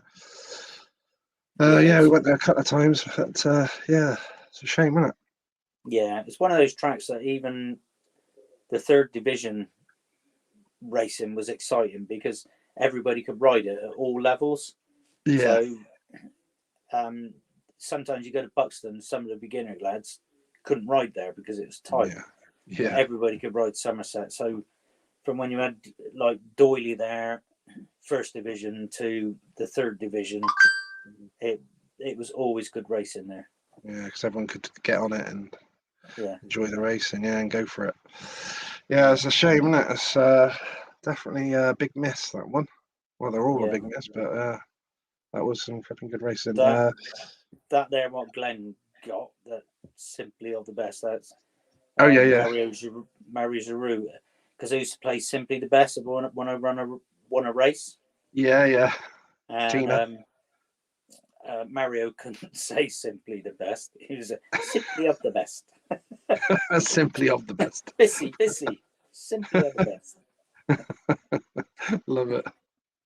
He was a character as well, wasn't He was a lunatic. he? Yeah, he's a good rider as well, wasn't Yeah, massive calves. couldn't do his boots up. His calves were so big. No way. Oh, that's it. Someone's just put, I'm not sure who that is, but they've put, I remember on a rerun DVD that you said to the interviewer that you told the away riders that if they come off on the third and fourth bend, they'd end up in the lake. Oh, that was St Austell. Yeah, Yeah. There was like the fence, Yeah. and just a short bit of where you drove by to get to the pit area, and then it just great big drop into the further down in the quarry, and it was all full of water like a lake. Just try and put them off a bit. Yeah. Sounds like it worked. Marigold was the king of St Austell. There's Stephen here, yeah. Stephen here. And then Shelley Patterson's just come on and said, Bish, you can ride Baz's bike at the reunion. Oh dear, thanks. I don't think he wanted me to see that one. Won't Baz be on it though? Don't sound like it. No, that's Barry Young's partner, Shelley. Right, okay. Her family have been involved with grass track and run grass tracks. Right, I see. Yeah, and their dad rode. That's nice. Ray called you Mr. Somerset. Cheers, Ray. Any weird and wonderful superstitions, Mr. Bishop? No, not really. No, sometimes something might happen where you put a glove on left hand first and then you going all right, and then I used to think, no, I ain't going to do that because it'll end up as a superstition, and I didn't want any. Yeah. So I just made sure I didn't have any. Gets a bit hard work, doesn't it? Like a bit yeah. Draining a bit when you just get into all that. You go out on the track and you think, God, I put the wrong glove on first, so you got to stop and do it. So I didn't want any of that. It just start again. Yeah. Some people got some weird and wonderful ones they've spoken to, that's for sure. Someone's just put, does Steve still see Debbie or anyone else from Somerset at all? No, I haven't seen them since COVID, I guess, because it shut before COVID, didn't it? The COVID season. Right, yeah. And then never opened again. So, no, I haven't been down there or seen anybody. Favourite riders to team ride with, Steve, over your career? Was there some riders that you just sort of got on with out on the track and just knew where each other was, that type of thing? Yeah, the first stop was Bob Cole's. Taught me the art of it, really. Yeah. But I've always been able to team ride with most of my teammates. I sort of looked out for them, or they, just tuck in and ride by them if they weren't any good at it. Yeah. I remember Mark Phillips. He's the promoter, and he down at Plymouth. Yeah. He rode in the St Austell team, and he said, "Oh, you don't want to team ride with me?" And I said, "It's totally fine," because he was a bit wild. And I said, "I'll just stay on the outside of you and just lean on you, and I'll make you turn." And that's what we used to do. I just because I was there, he had to turn, and then one time he didn't. He went straight and took me right out. And Jeff Powell's in the race, and he went by, and that was the only time I got beat at St Austell in league racing. Wow. Thanks. Yeah. Yeah. Cheers for that. Did you prefer to be in part of the team in the obviously the team racing, or did you like individual more, or what was your preference? No, I preferred the team racing. Speedway was about team racing for me, and yeah, I just like the camaraderie of it and being involved. I don't think I was really ever like top rider of any team apart from third division, and I was like the engine room of it, really trying to make it tick, and always like to feel, especially in my earlier days, if I was put out as a tax sub, I'd do my best to I could raise my game for that race. But yeah, and at open meetings, I usually used to end up. I was capable of beating top guy in the meeting, and then I'd lose to whoever was last, and I'd spoil the winner's chance, but would end up round about sixth or something like that in overall. It went that well. Yeah. What's been is there like a memorable race meeting or even races that are still stick in your mind today? I don't remember a lot of them. I know I would say my most switched on meeting was the semi-final to get to the world final. Yeah. I went into a zone and I thought, I wish afterwards, I wish I could go find this zone every time. This must be what, like Hans and Ivan and Wiggy ride like, in that zone all the time. I just knew what to do, where to do, what to change on the bike, and everything I was doing was sort of working. It just felt easy. Yeah, just was on it, thought-wise, everything, speed. And got the final was a bit of a flop, but yeah, that meeting stands out to me. That was down at Muldorf in Germany. Who were your closest friends in Speedway? And was that ever a thing when you had to race your closest friends? Was that ever difficult? Did you have any falling outs with friends when you come together and all that? No, it could be some good races because you rode hard against one another, and But yeah, no, I got on with most people. But Smarties to start out with, because I'd come through the schoolboys with him. Yeah, close to them, yeah. Yeah. And Michael Coles was a good friend. Good friend. And his dad, Bob. James Wright, Cunningham. I'm going to get Selly, Andy Sell, good friends with. I would mostly race really grass track. Yeah. Don't know if I remember riding with him several seasons, but I don't remember riding against him.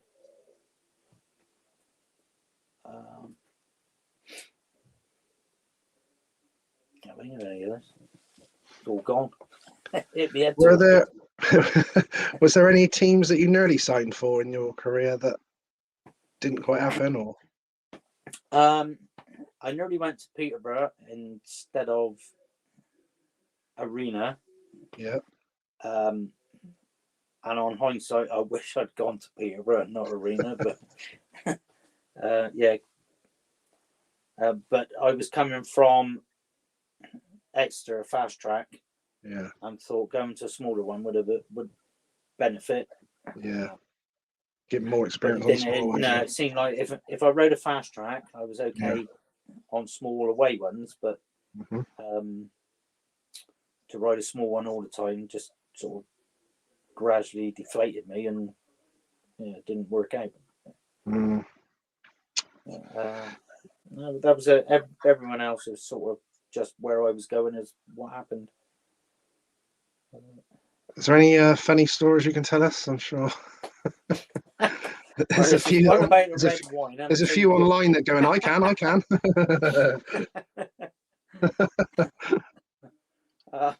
Sayable ones. Yeah. Okay. Don't want to get anyone in trouble and all that. Someone's fair enough.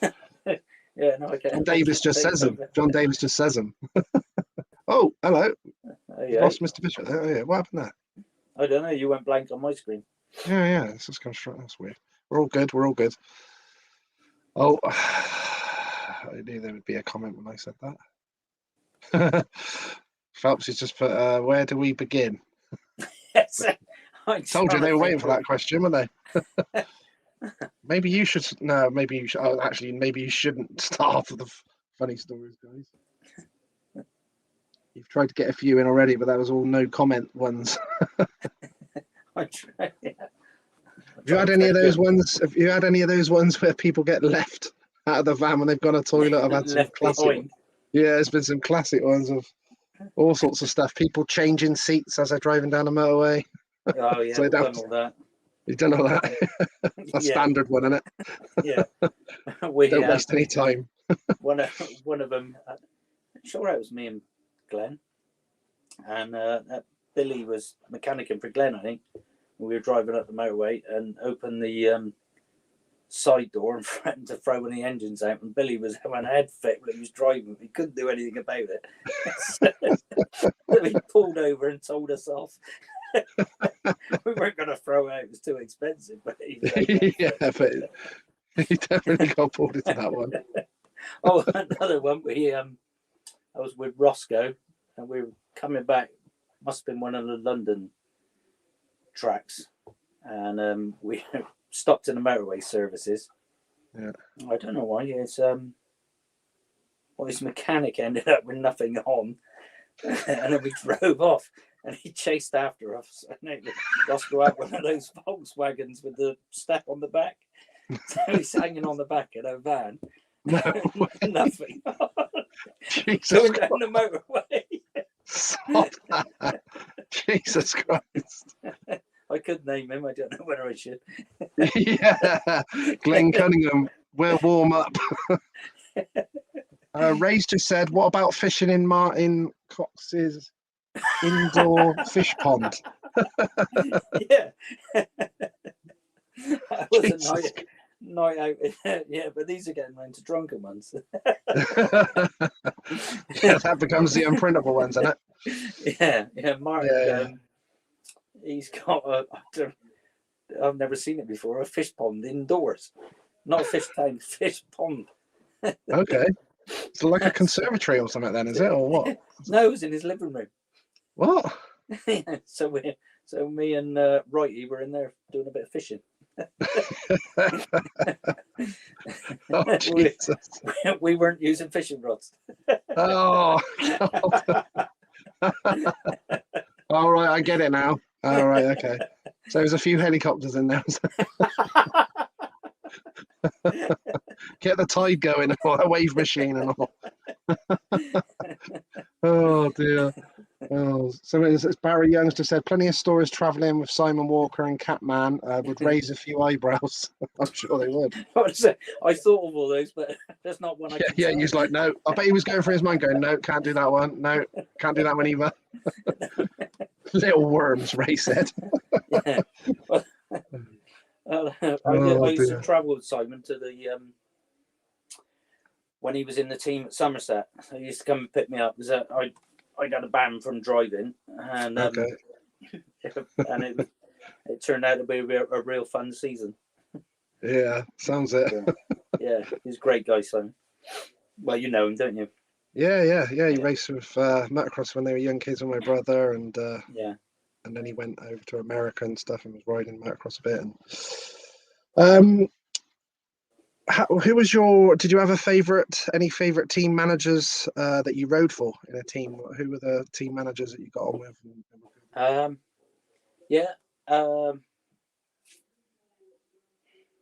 God, now you asked me. Most of them were all pretty good, really, in the way. Some knew more about Speedway than others, like John Dews, having ridden, and he sort of created a nice atmosphere between us all. Yeah. Streety was good because he rode and knew who to put an arm around, who to bollock, and yeah. Can't remember half of them. That's a long time ago. A long career. Gary's just put, do you remember the Rebels end of season party when we stopped the traffic on the main road naked? Oh, yeah. A lot of this involves a lot of streaking, doesn't it? I've noticed. Yeah. We all Everyone ends up naked. I think like arm in arm. And but we did like everybody tucked in. So it was like you can but Ray Dixon didn't realise you had to tuck in. So, the photograph, he's got it all hanging out. Oh, God.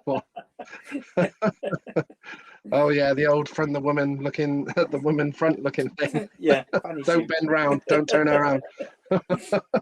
Looks 10 times worse on the back. Oh, what's this? Ian's put, stood on the front of the Isle of Wight ferry singing My Heart Will Go On. Jesus Christ. Keep the stories coming, boys. I remember them all now. I know. Oh God. What's this put? Don't know how to log in. Can you pass message on? Sorry, I didn't bid on the auction items as internet down while in Australia. I will donate and either major item to be auctioned off. It should be worth a lot. I will make contact with him from Robert Duran. Right. I wonder why Robert wasn't bidding for the extra stuff. But he's you always asking, have you got anything? And yeah, I thought, oh, he'll be on there. Yeah. That makes sense. That he couldn't get on there. Yeah. He'd have been asleep then, wouldn't he? It says that he's going to donate an either major item to be auctioned off. It should be worth a lot. Brilliant. That'd be major. That'd be awesome, wouldn't it? Yeah. We'll screenshot he's that. passed the message on to Ray there, is he? Yeah, it looks like it, doesn't it? Yeah. Yeah. We'll screenshot that. That sounds awesome. Yeah, that'd be good. That'd be major, wouldn't it? Literally. Yeah, and Nigel Flatman's Pardon the pun. got some stuff. Yes, he said he was going to see us at the Speedway celebration in March. Yeah, he's coming over for that. So he said, I think he had a Scott Nichols fork guard cover and stuff like that, didn't he? And yeah. We've still got a few more things to get out there then. Yeah, amazing. That'd be good. Yeah, he did. I remember that. Shane Parker used to love getting naked. I think I seen him on a bit of a when he riding on a bike with just his boots and helmet on, and I think once. Yeah, I got another crash helmet. Crash helmet. I mean, who's there was a testimonial meeting. It might have been Graham Gordon's, and Shane was there, and he did the usual jockstrap and boots on and going around on a speedway bike.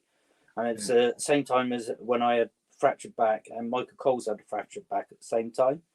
We were in the bar, and we said, "Oh, we could do better than that." So we ran down to the pits, or hobbled down, and they had some little pit bikes there. So we stripped off and borrowed like helmets off Harrison or whoever, and come out with our trainers with nothing on. And, we're going round. And Michael ran out of fuel before the end of the bike back. No way. Oh God, I hope he tucked. I got away with it. Did he tuck? Michael let him push the bike back. Oh God, I'd have left it there. Did he? I hope he tucked. Yeah, it's hard walking like that. Frankie Cox said it was cold in the back of that van. It was Frankie. Yeah, so I'm glad he's come out of the. Didn't have to say a name. Classic. Oh, brilliant! I don't know who wrote this, but Mick Bow at Swindon '99. What did you think of him as a manager? He was good, and he was down at Somerset as well. Mick and down there. Mm. Yeah, it was good, and Eric Bucott. Yeah, he was Hull and Somerset. I rode for him. Just looking at my questions here. What was there? Well, aren't they? Who's that? Oh, yeah. Yeah. Glenn's put Shane Parker did the naked ride at my testimonial, which was great for the fans. But to be fair, Bish used to get naked after most meetings for fun. Sounded like it. He was even injured and he still went down for it. Oh, God, here we go. Ask Bish, who was the longest in the change rooms over his career. Getting changed now. Longest in the shower, The innit? longest to get changed, or what? Yeah. What are we talking about here? Who's that from? I don't know. That's what they're doing. See, they're hiding behind. Yeah, someone else's. That's what I might do. I could come on here and comment without having the name on there. Would be good. Was there any riders that you always seem to come together with on the track over your career? Was it one of those guys that you always coming together with? No, Other not than really. Courtney or Barney? Yeah, those two. I met ever I had Cribby behind me. I never used to shut off, keep going. You could hear his engine screaming before he was going to run right through you. So I used to go like hell when he was behind me. Yeah. Who was the other guy? Cribby was at one, and forget his name. He was similar style and everything to molded himself on Cribby, I reckon. And he was hard as nails. He used to knock people off. And if he was behind, I used to go like, oh, I didn't. So those two were like a rocket up your backside. Yeah, if you had if I had them right behind you as a pair. Yeah, you do that. Whoa. It was, pretty scary. Made you go quick. Rob Grant. Oh, that's it. Yeah. I've seen. I saw there's a video thing on YouTube. I saw of him. Did he write? Was it Berwick? I want to say. No, yeah, it's Berwick. Berwick. Yeah. Berwick quite tall, wasn't he? Was he quite tall? Yeah. Yeah. Taller than me. Yeah. The wait for him now. They're all going to say, yeah, they all are.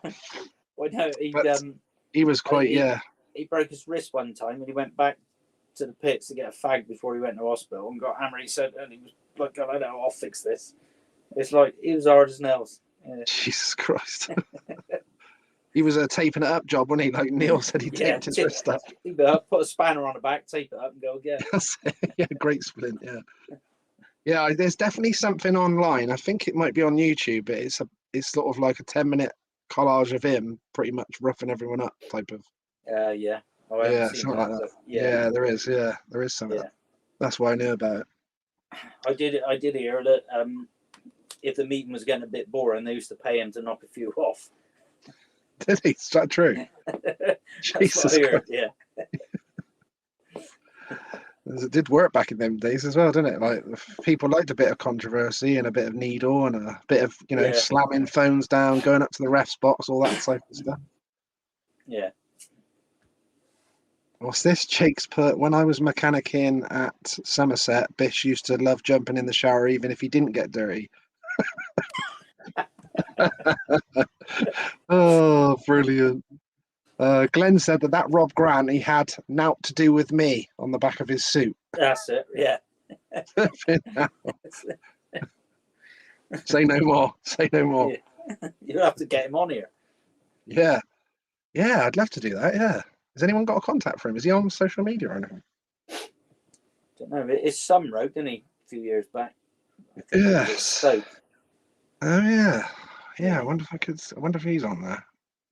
Someone must have a contact for him, mustn't they? Yeah. Gary's just put good evening, Lee and Steve. Hi, Gary. Evening. Craig Dixon just put, I went to Glenn Cunningham's testimonial meeting at Somerset and I didn't realise, but as I was leaving the car park in my old Fiesta, that I had a puncture. Shane Parker and his mechanic stopped in the car park and put the spare tyre on for me and I got his autograph, top bloke. Was he still just in his song? Yeah, was he still naked, was he? How did he do it up, Craig? How did he do his nuts? Yes. Right, I'm gonna put you on the spot with this one. What is your favourite 1 to 7 of all the riders that you've raced with in your career? Oh, crikey! What, in abilities or? No. What's your top 7? What would your top 7 riders be in a team of all the riders that you rode with in your career in a team? There's millions of them. Been everywhere. That's why you're on the spot. Yeah.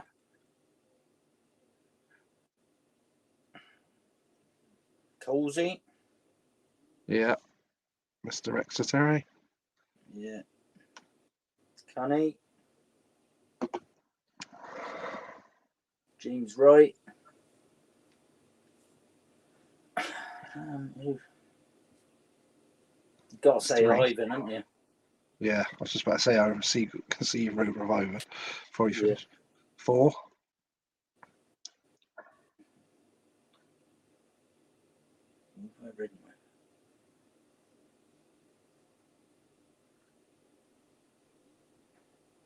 I'll say Emil. I only rode with him a little bit, but Emil Kramer, fantastic guy. Yeah, and a great rider. Yeah.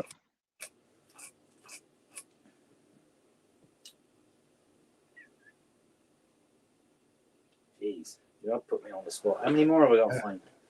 Two more. I can hear your brain ticking from here. It's going to explode in a minute. Who is it? There's a few on here going, can't believe he didn't say me. Yeah, there'll be loads of them. Yeah, they'll all be doing that. Can't believe he forgot me. Andrew Silver. Oh, yeah. That's a good one. That's a 6. People making suggestions in the comments now. They are. Yeah. I can't pick anyone. Yeah, one said Nigel Crabtree, maybe. Oh, yeah. He was a great character, he was. Tough little character and on the track as well. But funny. He used to lose his rag so easy, and he'd come back in the pits and just jump off the back of the bike and then smash into the back of the pits, throw his helmet down. I mean, my dad were always like par next to him, and we just used to sit there laughing and giggling at him, and he'd like turn around and see us, and it was like, "You bastards!" and just like calm him right down. But yeah, Ray just said, I thought Ray Dixon would be at the top. I was going to put him in number 8. In number 8. Yeah, someone's just put Rubber Ray. Jake's just put Rubber Ray. Bish was old school. I don't think I rid with Doyley, did I? I just managed him. He's a real determined rider, isn't he? Yeah, proper. Yeah. And he wanted his team to win as well. Yeah. I really remember. Competitive. I think it was a semi-final of the Cup, Knockout Cup or something. We were up at Birmingham. Yeah. And it wasn't good conditions, but he went out and won his race. Then the others went out next couple of races, and they were like pootering about, and he come in and it should have been my job, but he didn't wait for that. He was in there and he was bollocking them all. He wanted to win that cup, and he was getting right at him. Yeah, he's so determined. Yeah, you got to admire that. Yeah, that's good. Yeah. Might let you put him in as number 7 then.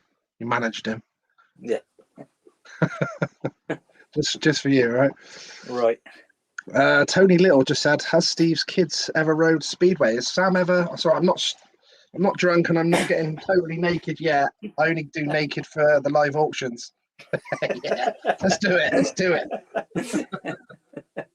I've had half a can, so yeah, I probably would actually. Yeah, has Sam done Speedway, for instance? Has he? No. James Wright kept on to him. To come and have a go. Yeah. And was going to lend him his bike. He had like a practice bike. Yeah. And he kept saying to him, like, come and have a go. And we never ever got round to it. But he's the only time he's went round Somerset on a pit bike. Okay. I don't know who was a mascot. He had a race against the mascot down there on his pit bike. He went round all right, to be fair. So does he prefer the better cross, the jumping and all that sort of stuff? Yeah, Speedway's a bit boring. He wants to go over the jumps.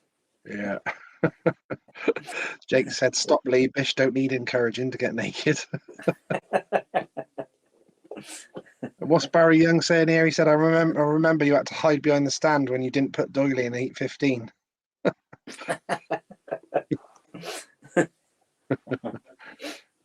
Classic. Yeah.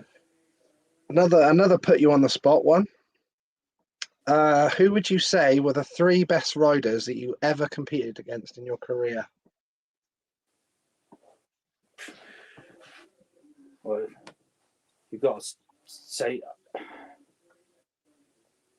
does that include long tracks and grass tracks? Yeah, it was. Yeah, 3 best riders that you've ever raced with ever. Yeah, I was probably the most world titles would be Ivan on the Speedway, and then Wiggy and Gerd Riss on long tracks and grass tracks. They were special on that, weren't they? Yeah, very special. Yeah. What's Mark put here? Obviously, there's Calvin and Paul Hurry and Cunningham. Yeah, so many. They were all, yeah. Who was that last one? Who was that last one? Yeah. He's a boxer, isn't it? And now boxer. And they're a boxer, Cunningham, that knocked Fury over once. Steve looks bloody well for Am I Allowed to Say? Yeah. I think that's a compliment there. Like that. Right, this is the one.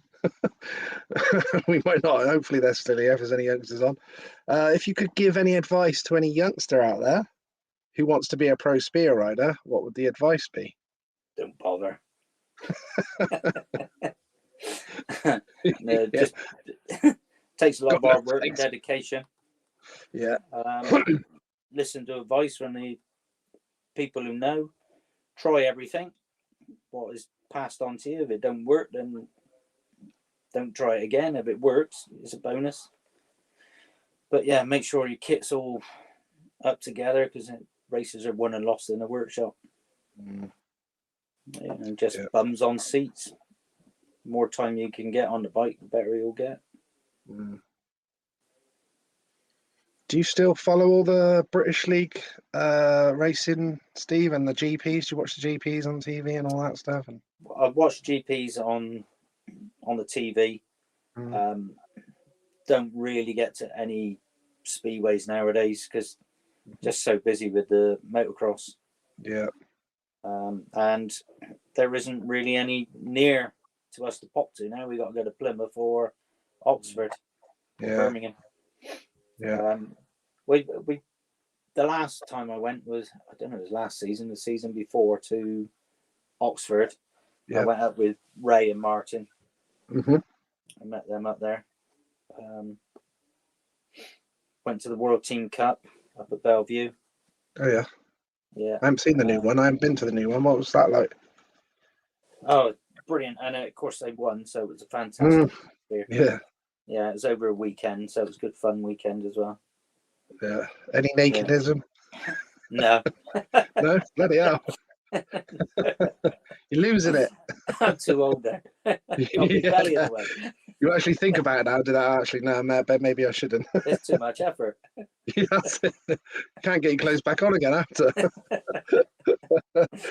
So what do you think about the GPs, and is there any riders that sort of get you off your seat when you watch them that you like to watch? Is there any? Smarsnick's amazing. It's amazing to watch, but he has been right from the start, and he would go. When I seen him, I thought, amazing rider. Yeah. So exciting to watch. Style was amazing, and he's good, really good. But yeah, I follow GPs. I like them. It's a good format, really. Yeah. Do you always like? Have you still got your guys that you like to do well, like Doyley, obviously, and is there a few of them that you've dealt with that you want them to win? Any of the Brits? Yeah. Yeah, we're always cheering on the Brits and Doyley. Yeah. That's good. Yeah. Gary's just asked, what about BSN Speedway coverage? Steve, have you seen any of that? The British Speedway Network, is it's called, isn't it? I think. Yeah. No. I have. Mm. My son put it on one. Must have been. Was it only last year it started, or? Yeah, I think it's Has only it been been? going. Yeah, you're right. Yeah, Yeah, I think it was something like that. last Yeah, season or season before that. It's only about a season or two. Yeah, I did watch one on there. Mm. But, yeah, I'm usually too busy doing nothing. No, just always working on a bike, or I play Skittles. Yeah. Do that Is once that in a when I week. messaged you as well? Didn't I? I messaged you and you goes, "Oh, Yeah. I'm just playing skills." I was like, "Up the bishops, sweet." Did you win, by That's the it. way? Did you win? We win. I don't remember. No, it was a knockout thing. We got knocked out in the semis. Yeah, that's a. It's more of a social thing. Just to say, It's only yeah. it's a local village thing, so we don't. Yeah. We're not traveling far or anything like that. Just, Yeah. could walk up there. Someone just put, do motocross riders get paid like speedway riders? No, it's all amateur, unless they get paid for being in a team, riding for a team. Yeah, they're the only guys. Yeah, they get paid. They get some winnings in the pro classes at the British Championships and stuff. Yeah. But it's not.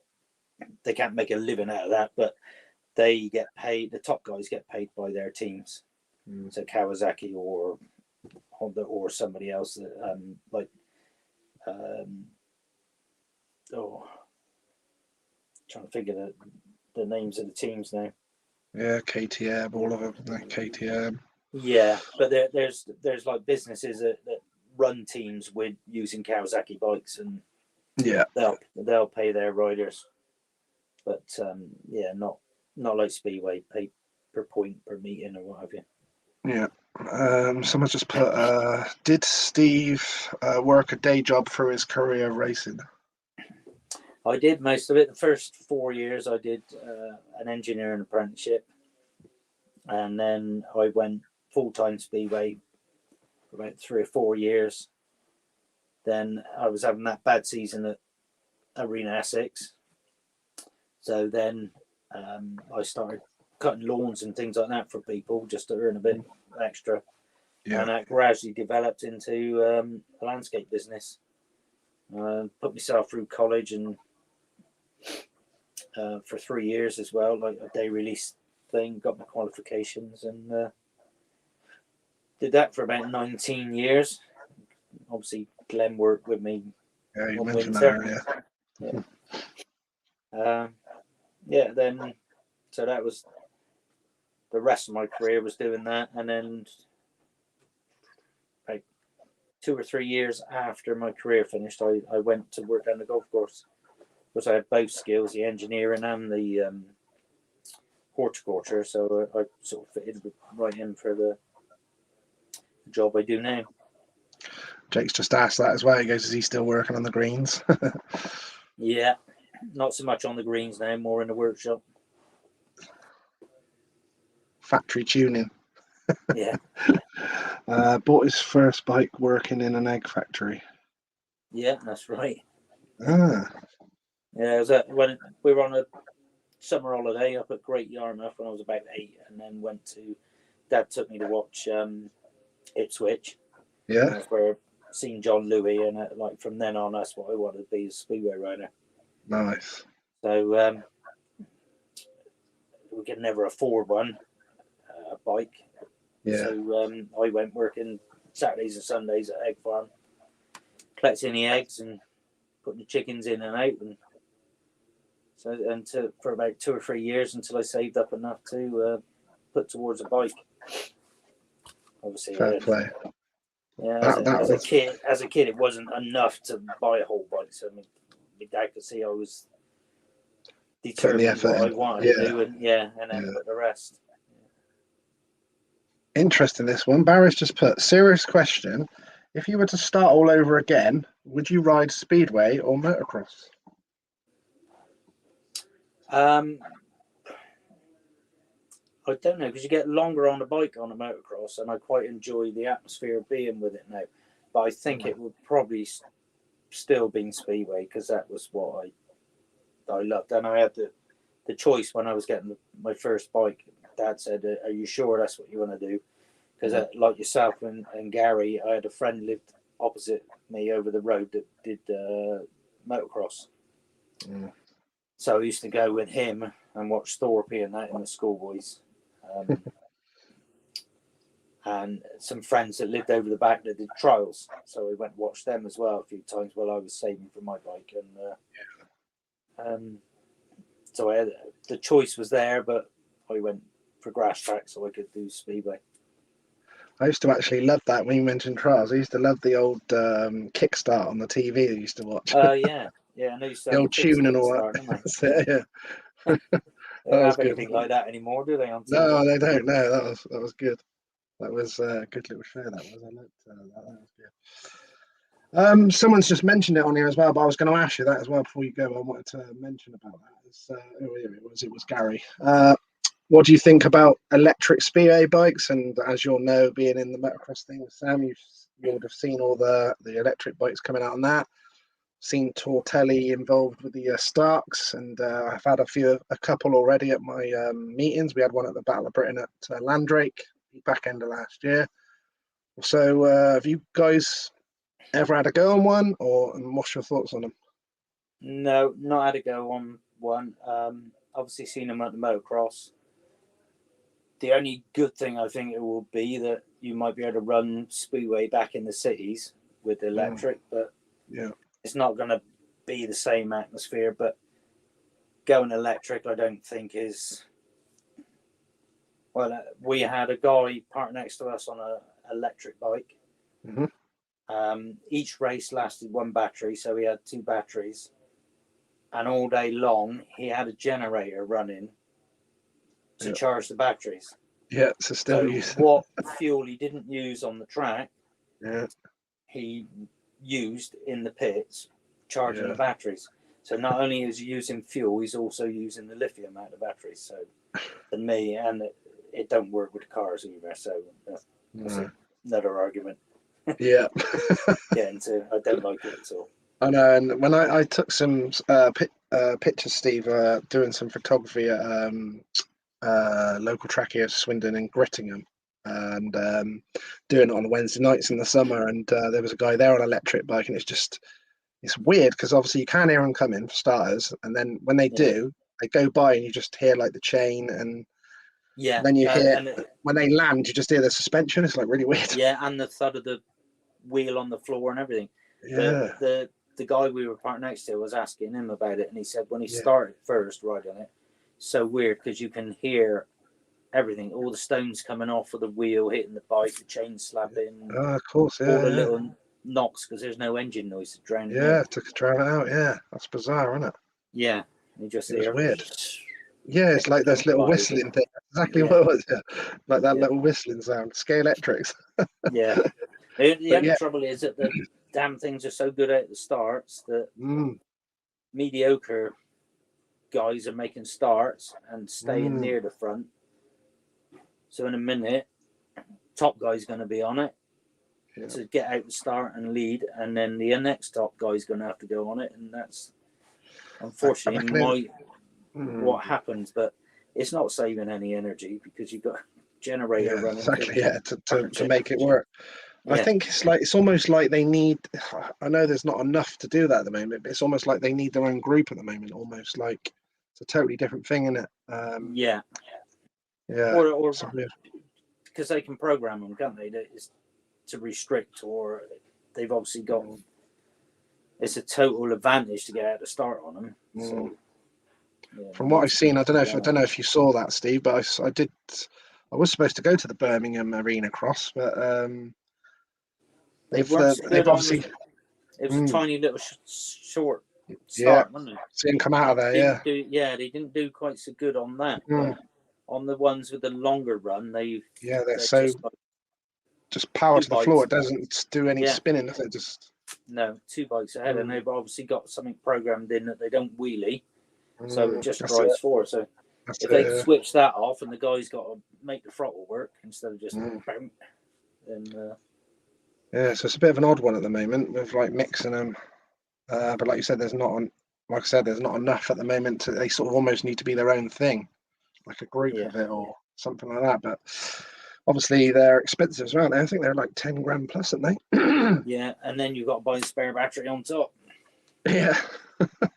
And still take the fuel for the generator. And buy the Couldn't make it generator. up, could you? It's like bizarre. Like, yeah, we're gonna, we're doing all this like clean stuff. Like, Yeah. What's that? Glenn said, bring them into Speedway because I was always shit at starting. Oh god, what's he put here?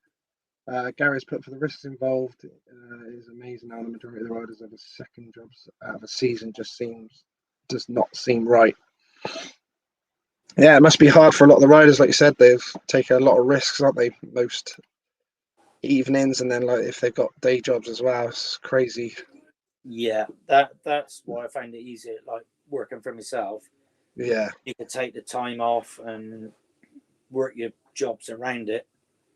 And like when I was doing the long tracks as well, we could go work up to Friday dinner time and then get home, load up, shoot off, and then have Monday off. By the time you got home early hours Monday morning, just have the Monday off to recover, and then work like hell again for Tuesday, Wednesday, Thursday, Friday morning, and off again. That's it.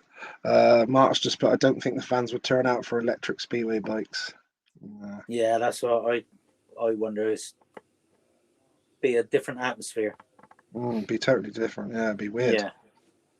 Nah, I don't like it, but obviously it looks like the motocross bikes are coming, so I don't know how far that'll go, but yeah, just put. There's about turn on the thing with electric cars, isn't there? So if that sort of dies a death, it might die a death with everything. Yes, that's true. Yeah, I was in London. Lithium batteries are a bit dangerous, aren't they? Yeah, exactly. And I didn't even. It's dangerous as well, and the fact that I was in London at the time and I was back across the road, didn't even hear this electric car at all. Yeah. And then I literally looked, and like, I'm just glad I obviously looked, which was obviously the right thing to do anyway. But I just almost went to go out because you couldn't hear nothing, and then literally I just went to walk out, and literally an electric car went by, and I was like, "What the hell?" I was like, didn't hear it at all. No, they're strange, so aren't they? When you see them weird going along, yeah, it's like, what the hell? Yeah, it's a bit freaky all round for me, but yeah. Did you have? Do you have some good sponsors over your career that you'd like to give a mention? when I was doing the grass track, long track, I had Mick Potter, who's no longer with us anymore, but he was fantastic help. Yeah. Well, I would have never reached finals and stuff like that without Mick's backing. Yeah, he had top class kit, and I think he had like about 9 bikes and just loads of kit.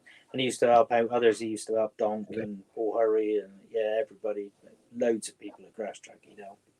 Proper passion for it then. Yeah. They're the guys you need in the sports, aren't they? Yeah, really nice guy as well. Yeah. Except he had a broken seat in his van, so he was always sat sideways when he was driving along. That thing, Frankie Cox, he came with me one time. I think that was the time when I broke my leg, and he had to drive all the way back.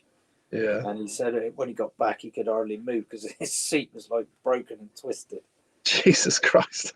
So we used to go all around Europe like that. I say, don't talk about bags. I've got to flip in like a motocross body belt on now, just because when I sit down for the interviews for a while, it just flipping kills me. Yeah. So I've got one on now. As close as I get to putting the kit back on, just put a body belt on. It's like, yeah, I'm in it. That's a little fetish of yours, isn't it? Yeah. Tuck easily with that, see? Oh God. Yeah, so I'm hoping like I said, I'm hoping Sam can get healed up in time, and it'd be great if he could ride the reunion, so fingers crossed on that. And hopefully yourself can have a little go round, like no pressures on that. It's no race or anything, they just ride round. I'll try and get out on the bike and make sure I'm all right, and then come and have a poop around. Like I said, I'll probably topple over in a 2-inch rut, let alone like 6 or 8. Everybody. It was probably the only time I'll touch the ground. Yeah, I think I'm just trying to remember what the bike, because obviously we were to the first reunion. We got a bike lent to Andy Graham, and obviously couldn't touch his feet on the floor, so he would have to have someone grab the back mudguard like to hold him when he was there. Yeah. So he got himself a small bike. I think it's I'm sure it's a 154 stroke, so but it's like sort of size of an 80, like the old 80cc Yeah, the type 85, of yeah 85, yeah. But big wheel and small wheel now and all that sort of stuff. But yeah, you're right. He goes for it as well. He gets a few jumps going and he loves it. I can remember years ago going to Farley Castle for the twin shock stuff. Yeah. And he was riding him then back in there. Of course, they're all nuts. They do the cycles. They do all the sidecars they used to do, and yeah, yeah. So they love it. So fair play, and he's come to all of them as well, Andy. He loves it. So yeah, it'd be good to see as many because I definitely wanted a lot more Speedway guys this year. We've had a few good Speedway riders done it. Chris Louis, Paul Lee, Kessler, Ronnie Corrie come to watch was cool as well one time. Yeah.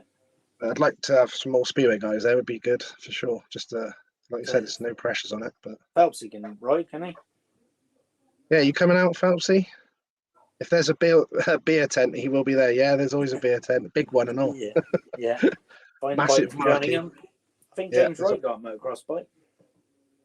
Because I even had Ben Barker come on the other day, and he was going like, "Oh, if the dates work out," he goes, "We'll come," and Carl Newman as well. Apparently, it's like, "Oh, that'd be good."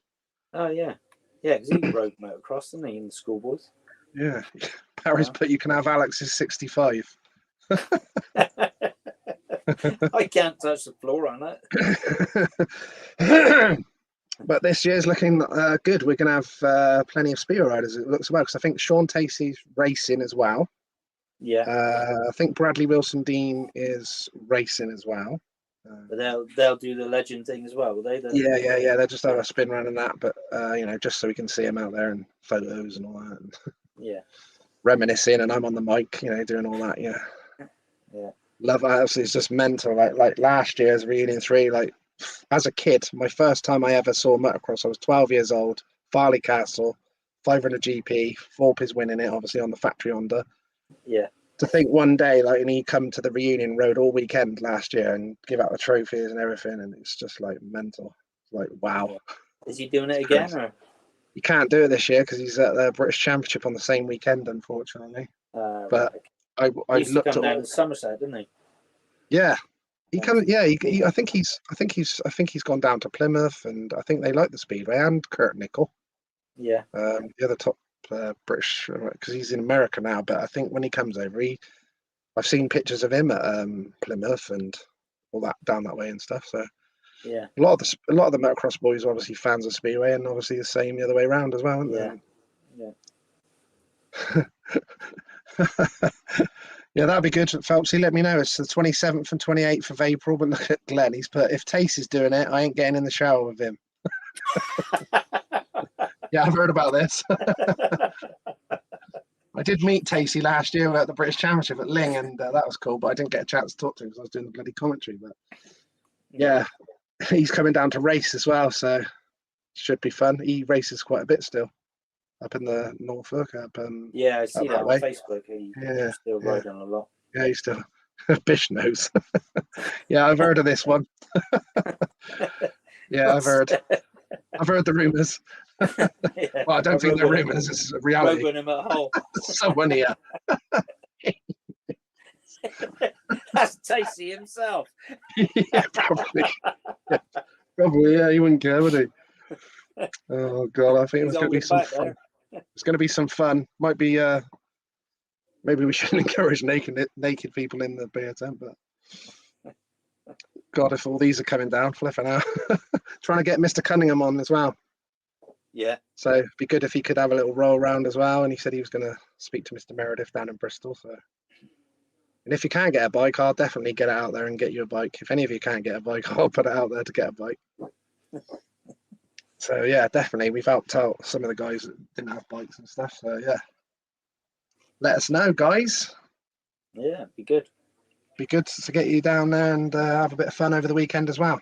Plenty of reminiscing going on. Yeah, you can hear all the real stories then, Lee. That's it, mate. Yeah. No mics and no lives. That'll be good. And so yeah, hopefully I'll get to see you then sometime soon. And then yeah, that'd be good. Get the old R jacket up in the background. Yeah. That'd be cool. That'd be cool. And hopefully Sam gets healing up. Look at that. That's beautiful, that one, isn't it? It's always been a... This camera. I know, when you do it on here, it's terrible, isn't it? When you do it, when I do it on the camera, I'm like over there with it. It's like, hey? It's opposite way around. Yeah. We do need a Speedway reunion. I've even thought of... remember the old... what was it called? What was when Barry Briggs did all the Golden Greats? That's it. Oh, yeah. Because my uncle did quite a lot of them, and that's what them boots. He wore them boots at the Golden Greats and everything as well. Yeah, I remember the one at Swindon. Went up and watched that. Yeah, be cool to do something like that. I did speak to Oxford about it last year, saying that, you know, because I've obviously do all the motocross reunions. We're on a 4th one now, and I was like, it'd be really cool to do a Speedway one once. Yeah, it's a Movie Fundham Road, didn't he, out there? Yeah, they've had like Pennell and all sorts come over and do some of them, haven't they? And yeah, you know, it'd be cool to get like Hans Nielsen and a few like that to come over. Oh, especially around Oxford. Yeah, so that's what I mean. Imagine. Yeah. A bit exciting, wouldn't it? Yeah. Get right under him, Steve. And Coxey. He rode there, didn't he? Yeah, Marvin. Yeah, I've been speaking to him the other day as well, because hopefully he's going to come down to Oxford at some point. I met him there this year. It was good. Yeah. No, last year. You have to keep saying last year now, don't you? Yeah. Flipping out. Where's the time going? I got some stories about him and Donk as well in Australia. Have you? Yeah, I'll save them for the reunion. Yeah, save them. Barney's put great interview, you two. He fell out the back of a pickup. Yeah. Jesus. We were going from our hotel to I think it was a party night before or after a meeting. I can't remember now, but we were all sat in the back of a pickup, and he wasn't holding on. The guy swung around a corner, and Coxey fell straight on a road, cut himself to pieces. Jesus Christ. Oh yeah, someone's just saying about that. Sally, where's my Paul race jacket? Oh, is yours ones that ain't gone out yet, Sally? When's she having it? When you brought it over as well? Oh, look at that. Yeah, when I bring yours up, I'll bring Sally's up as well. Yeah. Sally mentioned about that as well. Yeah. Michael Rich just put, Steve, will we see the arms uncrossed again this year while spectating?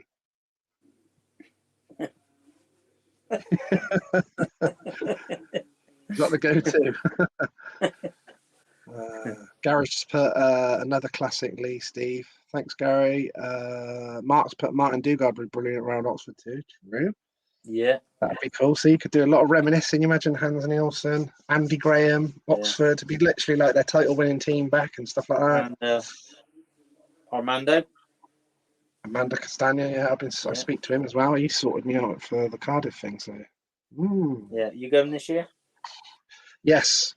Yeah, because I'd only been twice, mate, and so I'd literally not hardly seen it before. Yeah, but then I went last year, and that was an experience to go in the pits and everything. But I think I might take some ear things next time.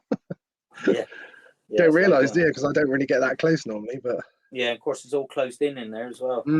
Yeah, so it's like it's like being at St Austell, and yeah. But that'd be good. We were looking at going this year. Oh, are you?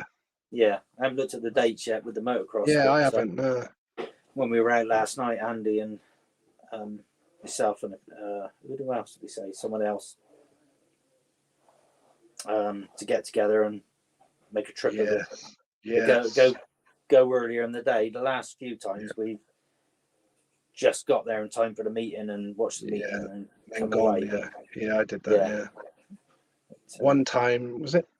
It's the first time I just went there and went straight back on the train, and then Hancock won it ages ago, and then I went for the Bewley win. Yeah. With my mate, but we were staying in a hotel, but they bloody rip you off down there and all that. But I went back out and I was like a kid in a sweet shop because my mate got really drunk, so I had to take him all the way back, and I was fuming. I missed Joe's screen by about 5 minutes. Yeah. It's a good atmosphere in the daytime as well. Before the meetings, yeah, exactly. Good atmosphere, and then it's really good. Nighttime is good fun. Yeah, and then before I knew it, I met up with Lawrence Hare, and then we went into a hotel, and then it was Scott Nichols and Tony Ricardo, and then I was like a flipping kid in a sweet shop. Yeah. It was really good, but like you said, everyone has a good time, all the fans and everything, and you see riders everywhere, and it's great. Yeah, plenty of selfie opportunities. Barney loves it. Oh, he's everywhere, Barney, isn't he? Look, he's put, love it, come down on the Friday. You go for the whole weekend. Yeah. There he goes. When is Steve bringing Somerset Speedway back? There's a few of them looking at it, trying to bring it back, and there's stuff going on down there, but I think it's the council were for it, and then it's just become a bit of a stalemate thing at the moment. So one or two issues with the land or something. Council own it, but somebody else got it. There's double leasing or something. Okay. So they got to sort that out, but it looks like it's on its could be on its way. Okay. Ray will be here to tell you more. Okay.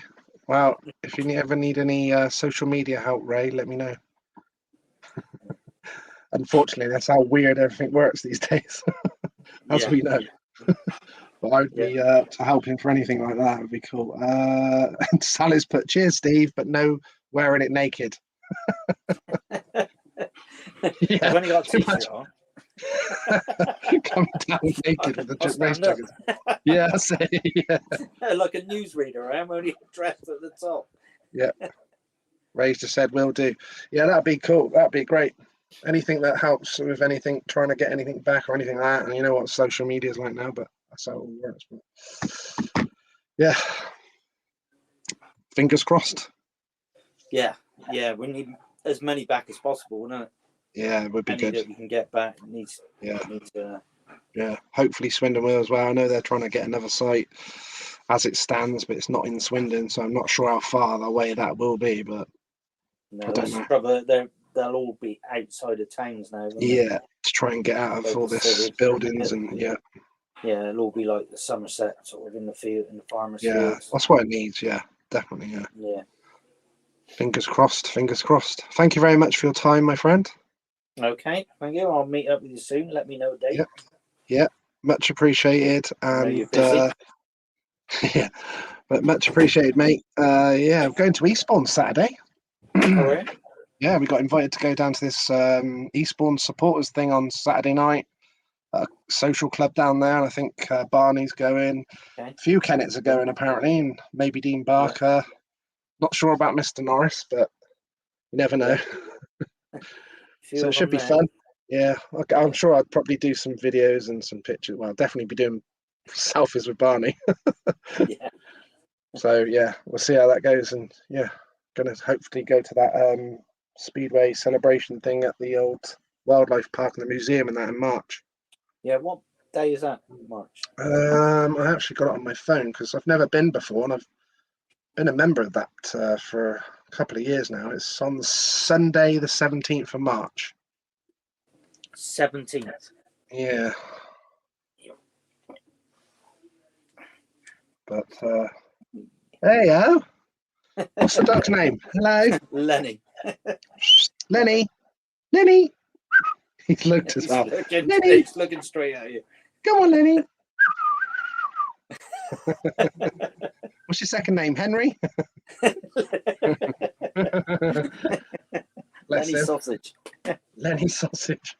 Oh, is that what Gary was on about? No, that was something else. Lenny Tasty, that is. That involved batter or something. I don't know. Ray's just put, well done, Bish. We'll catch up in a few weeks. Thanks, Lee. Great entertainment. Thanks, Ray. Yeah. We'll do. Much love to you all. Yeah. Thanks, Steve, for your time, mate. And thanks for all your help, Lee. Anyway, no problem, mate. No worries, mate. Pleasure for you guys. Get down, Jasper.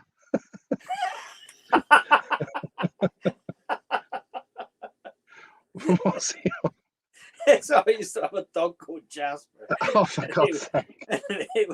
He was a bit of a loony. Get down, Jasper. Forever get down. Is that all it was? Get down, Jasper. So it become part of his name, yeah. Oh, Jasper ended up the surname. Can't even remembers everything. He is, isn't he? He remembers everything. He should have been on there. Was sat next to you doing that. Remember that? Well, it's all right. You can come on when it is and remind him of some. Yeah. Give him some stick. Right. Thank you very much, mate. All the best, Okay. and I'll keep in Cheers, touch with you anyway, my friend. And I'll share this out there tomorrow. I'll be recording and everything. And see you all soon, everyone. Yeah. Cheers, Steve. Much love, mate. Cheers, Ed, mate. Beautiful. Thank you very much, Mr. Bishop. Legend. Sounds like hopefully I'm going to get to meet him soon as well. He's going to bring down the Robbins race jacket down to Swindon, and looks like he's going to meet. We're going to meet up with Sally and whatever as well, with her Paul Pirates one with the Echo Pirates on it. And I'm going to have a race jacket with the R Robbins on it at last. Be very cool. Stick it on the background. Be good. Got loads of mad stuff here. But I'm flipping. Got loads of haywire stuff.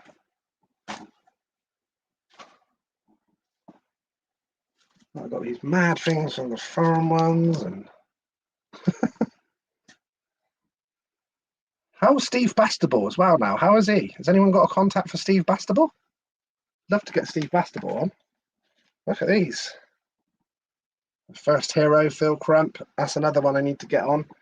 Remember when I don't know if any of you remember that I went to do Phil Crump's live. I had all the pictures on here. Everything was all set up, and his phone wouldn't work to come on. Gutted. So hopefully I'll get him on, and someone can set him up on here. 1984. That's Phil Crump on there as well. I sent the pictures to this to Bert Harkins today. Got an Animal Monarchs one. Look at this. Overseas final. 1982. Remember all these. Look at that. Mr. Crump on there as well. Adver Robbins. Beautiful. Got a few hanging out. I put that one up there for Bish today. Look. Beware the Falcons in Flight 1983. One with Jimmy Nelson on there. Look. 1988. What's that one behind me? A small one. Did I put one on there? Yeah. 1987 Swindon. You should all check out as well. Mr. Steve Irvin does all these. Look. Sent me this one. Try not to get the light on it, of Bruce Pennell. You can see the one I've got of Javi, Michael Lee. Behind, there's my dad's original one that I've got to put in a frame, and Eric Gunderson behind there. Also got this man. I know it's got, is it Egg Creativity, I think it's called. Just got one of Mr. Norris from that man. I'm sure it's Egg Creativity. Don't want to get that wrong.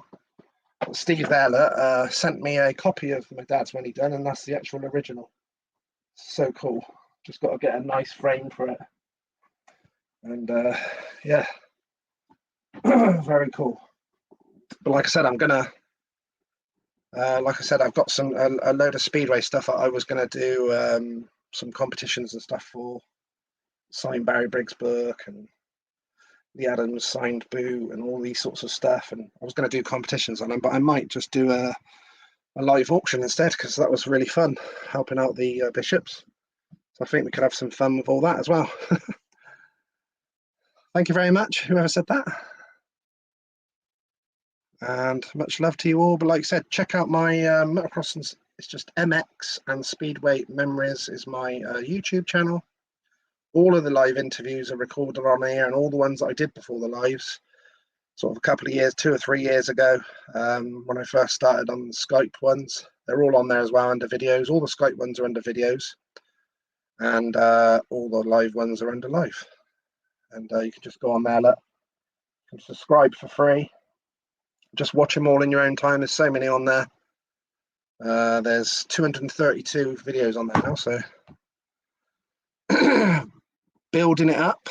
It's always super cool to speak to all the Speedway and motocross guys, because obviously they're all heroes of mine.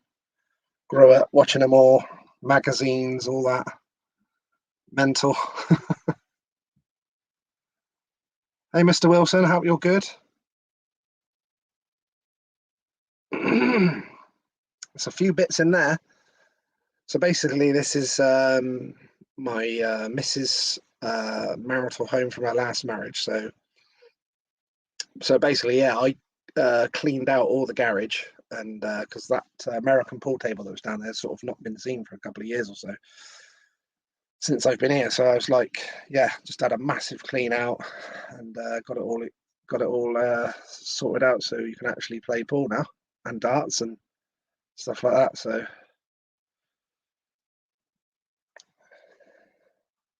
I'll be able to get a few Speedway and motocross friends round. My back's not killing me. No problem, Mark. Thank you very much for coming on, and thanks very much for helping the bishops as well with that donation you made. Much appreciated, mate. But like I said, I'm hoping to do one of, and I think I'll probably definitely probably could do some. Like I said, I was going to do some speedway competitions anyway, but I might just do live auctions for them instead for fans. I've got so much memorabilia that's sort of going to waste, really. It's down in the garage. I can't put it up anywhere. This house is eventually going to have to be sold. Obviously, it's Laney's marital home from her first marriage. So, yeah, so we're going to have to end up, I think we're trying to get somewhere like a flat or something together. So, yeah, so I'm going to have to, yeah, like I said, there's probably going to be at some point this year. So I've got so much memorabilia stuff and it's sort of kind of wasted because I can't put it out anywhere, which is a bummer. Yeah, 100%. I'm sure I'll be around a few Spear Riders Saturday and try and go live. So you'll have to keep your eye out Saturday night. Hopefully I'll have internet there or Wi-Fi. Or I might have to wait till I get, because I'm actually staying in the Premier Inn nearby with Poppy. So I might have to go back there and do one or before if we couldn't. Doing anything about you and your Mx history and family on Speedway. Yeah, a few people have asked about that, but I don't know if there'd be any interest in that. But bring up some stuff when that question come up saying, if you could go back again, would you do Speedway or motocross? And I think, to be totally honest, I was supposed to be a Speedway rider. Yes, I loved the motocross, and yes, we did well with the motocross and did as well as we could. But yeah, I think I was supposed to be a Spear rider. I was supposed to sign at 16, I had to go, and they really wanted me to sign. And then that's where the bad bit comes in, because I still remind my mum about it now. She said over her dead body was I signing. Still got the pictures of when I had to go with the old Ashby red striped leathers on as well. I was 16 years old, and then I went to motocross the next day and won all the races. I was really quick out the gate as well, which would have been, I was always whole shotting with the 40 on the line at motocross, so that would have been perfect for Speedway as well. But then I also loved to accidentally hit the gate at motocross and come right through from the back as well.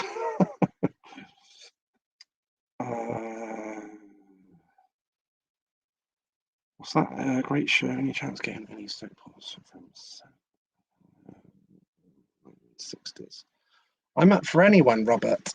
So if you guys and girls have got any contacts of Speedway riders that you want to see, let me know. Good point. I think the only thing I've got set up now is not this Sunday, but the Sunday after with Phil Collins, because he's in America, in California, I believe. And I'm doing it on a Sunday because he works Monday to Friday, so he has to do it at the weekend. So I don't normally do weekend ones, but I'll be doing that one on Sunday night. So I think that is Sunday the 18th. And I'm sort of like holding fire on next week. I've spoke to a couple of riders about doing one on Tuesday or Thursday next week, because obviously we've got Valentine's Day on the 14th, so we obviously won't be able to do that. We don't want to upset the ladies. So I won't be doing one on the Wednesday. Monday is actually my birthday, on the 12th of February. I should be 47 years old. I know what you're thinking. I know what you're thinking. He's only 20. He looks only 27 stone. So yeah, I'm 47 on the 12th. Hence, was my race number was always number 12. I was 12 years old when I started, and born on the 12th. So that's how number 12 I started. So I might be doing one on Tuesday the 13th, which I believe might be Pancake Day, but I don't see that as a reason to not do one. We'll have pancakes on here, shall we? So I'm hoping to get a live interview for Tuesday the 13th and Thursday the 15th. And then Phil Collins on the Sunday the 18th. I think that's going to be 7 p.m. because I think they're 8 hours behind, so that'll be 11 a.m. for him, I believe. A bit like I did with Seth Enslow last Sunday night. So yeah, so hopefully I'll be able to let you guys and girls know what I'll hopefully be doing next Tuesday and Thursday. But like I said, keep an eye out Saturday night. I believe it starts at 6 p.m. at Eastbourne. And it's free to go in. If anyone's down that way or not that far away and wanted to attend, look, there's a I'll put it on the Eastbourne Eagles Supporters Club. I'd like to announce some meet great special guests and an auction. It's hosted by our very own Kevin Coombs. Look, 10th of February at Langley Sports Club. Starts at 6 p.m. Free entry. And it just says guests will be talking about their careers and their memories of Eastbourne Eagles, signed bibs, race bibs, obviously, will be auctioned off. Niall Strudwick will be there with all his Eagles memorabilia as well. I think Barney's there. I think there's a few Kennets there, isn't there, Barney? And I have spoke to Dean Barker. He might be there, so hopefully he'll be there. Get to speak to him, and yeah, 100%, Darren. I took to it straight away as well, and I remember it was like in the training track in the middle of Swindon track, and my dad was like, just doing the dad thing, and just said, like, take it easy. It was like very slick, but had like puddles and some dodgy bits in it, and he was like, keep out of there. But obviously doing motocross, after a while I was getting bored just riding around on my own, so I started going through the sketchy bits just for some fun. And yeah, I loved it. And could have been in Robin's 16 years old. I was not happy. And to this day, this is a true story, my dad, the little bugger, yes, this is true. So my dad told me and kept that up the whole of my life, and is that it was my mum that decided that I wasn't allowed to sign for Swindon Robins when I was 16. When my mum tells me it was a joint decision between both of them, but my dad never told me that. So hence, my mum's always on here, and if it ever gets brought up about me doing Speedway, I'm always like, oh God, don't start that one again. It's like messes with your head. So I know I should have been doing it, and this bugs me still to this day. Yeah, I have got some pictures here. I'm just going to quickly show you that I've got of it as well. There's one look. I don't know if you can see that very well, but 16 years old, skinny fit Lee was a motocross alert, and there's me on the training track. Someone brought a bike down, and I thought I was coming to just like there was going to be no one there, and just thought I was going there, and then there was all of a sudden there was a pits full of people. Probably there was there's an Ashby coming down, and obviously with Martin and Dad's. So there, look, I was wearing the Ashby leathers, exactly the same ones as them. I was wearing them, look, 16 years old, fit as a fiddle. I think I did about 20 odd laps. Basically, I basically went until it ran out of fuel, because obviously I was used to doing 20-minute races at motocross. And there's another one. You can see that there's like some sketchy bits that, as you can see, there's some like puddles and things and stuff like that, and you can see it's like super slick on the other bits. Look, so I would go through a lot of that just to sort of basically have a bit of fun, because I was just going around on my own. And there's them Daytona boots as well that I give to the bishops for the thing as well. Look, both Dad and Martin wore them, and I wore them, so I was probably the last person to wear them. This was This was 1994 when I was 16. So yeah, don't get me started on that. Gets depressing. Both my brothers. So Barney's there with both his brothers, and I'm hoping Dean Barker will be able to make it. I did speak to him earlier. He said he was 50-50, so I hope he can make it. Lane has just put, have you told everyone how excited you are for tomorrow? No, I bloody haven't.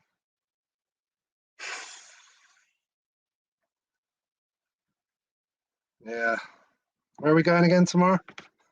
Jesus Christ. Going to London tomorrow on the coach. And we're going to a show. The only show I've ever been to in London was Dirty Dancing. That was good. I'm not sure about this tomorrow. This is Laney's thing, so we'll see. Some of you probably know or heard of it. What's it called again? Les Miserables or something? Have I said that right? So Laney's been there and absolutely loves it. Reminisces, puts it on YouTube, puts on the TV, drives me nuts. So we're going there tomorrow, and I don't think we're coming back till like 1 or 2 o'clock in the morning, Friday morning either, from the trip back. So see how it goes. Maybe we'll go live there. We'll get arrested. Sounds good. I might do it in the first minute. Do that like that. Openly, I've got my new gadget thing in there as well. I've got to show Barney the weekend. His phone's in it, and it does all this, like you press buttons, and it makes centers the thing, doing that, and all that. Gadgets and all that. Maybe I'll just take that and make it so blatantly obvious I'll get thrown out.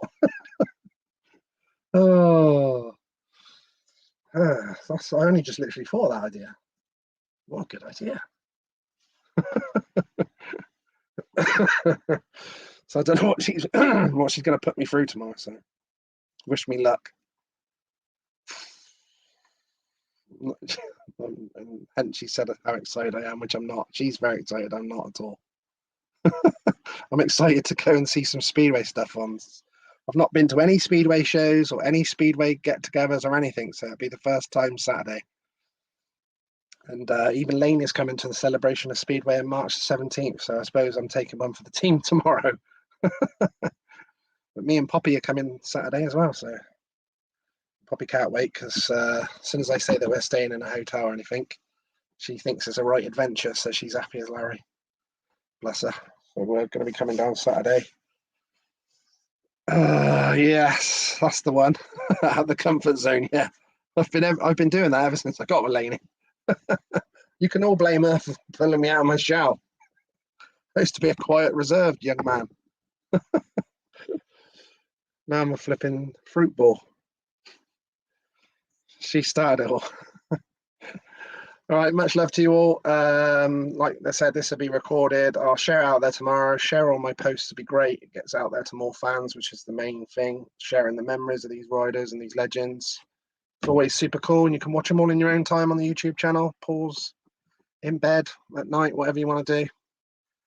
Much love to you all, and you'll probably see something of me at the weekend. Maybe a live video. Get Barney and all the boys on.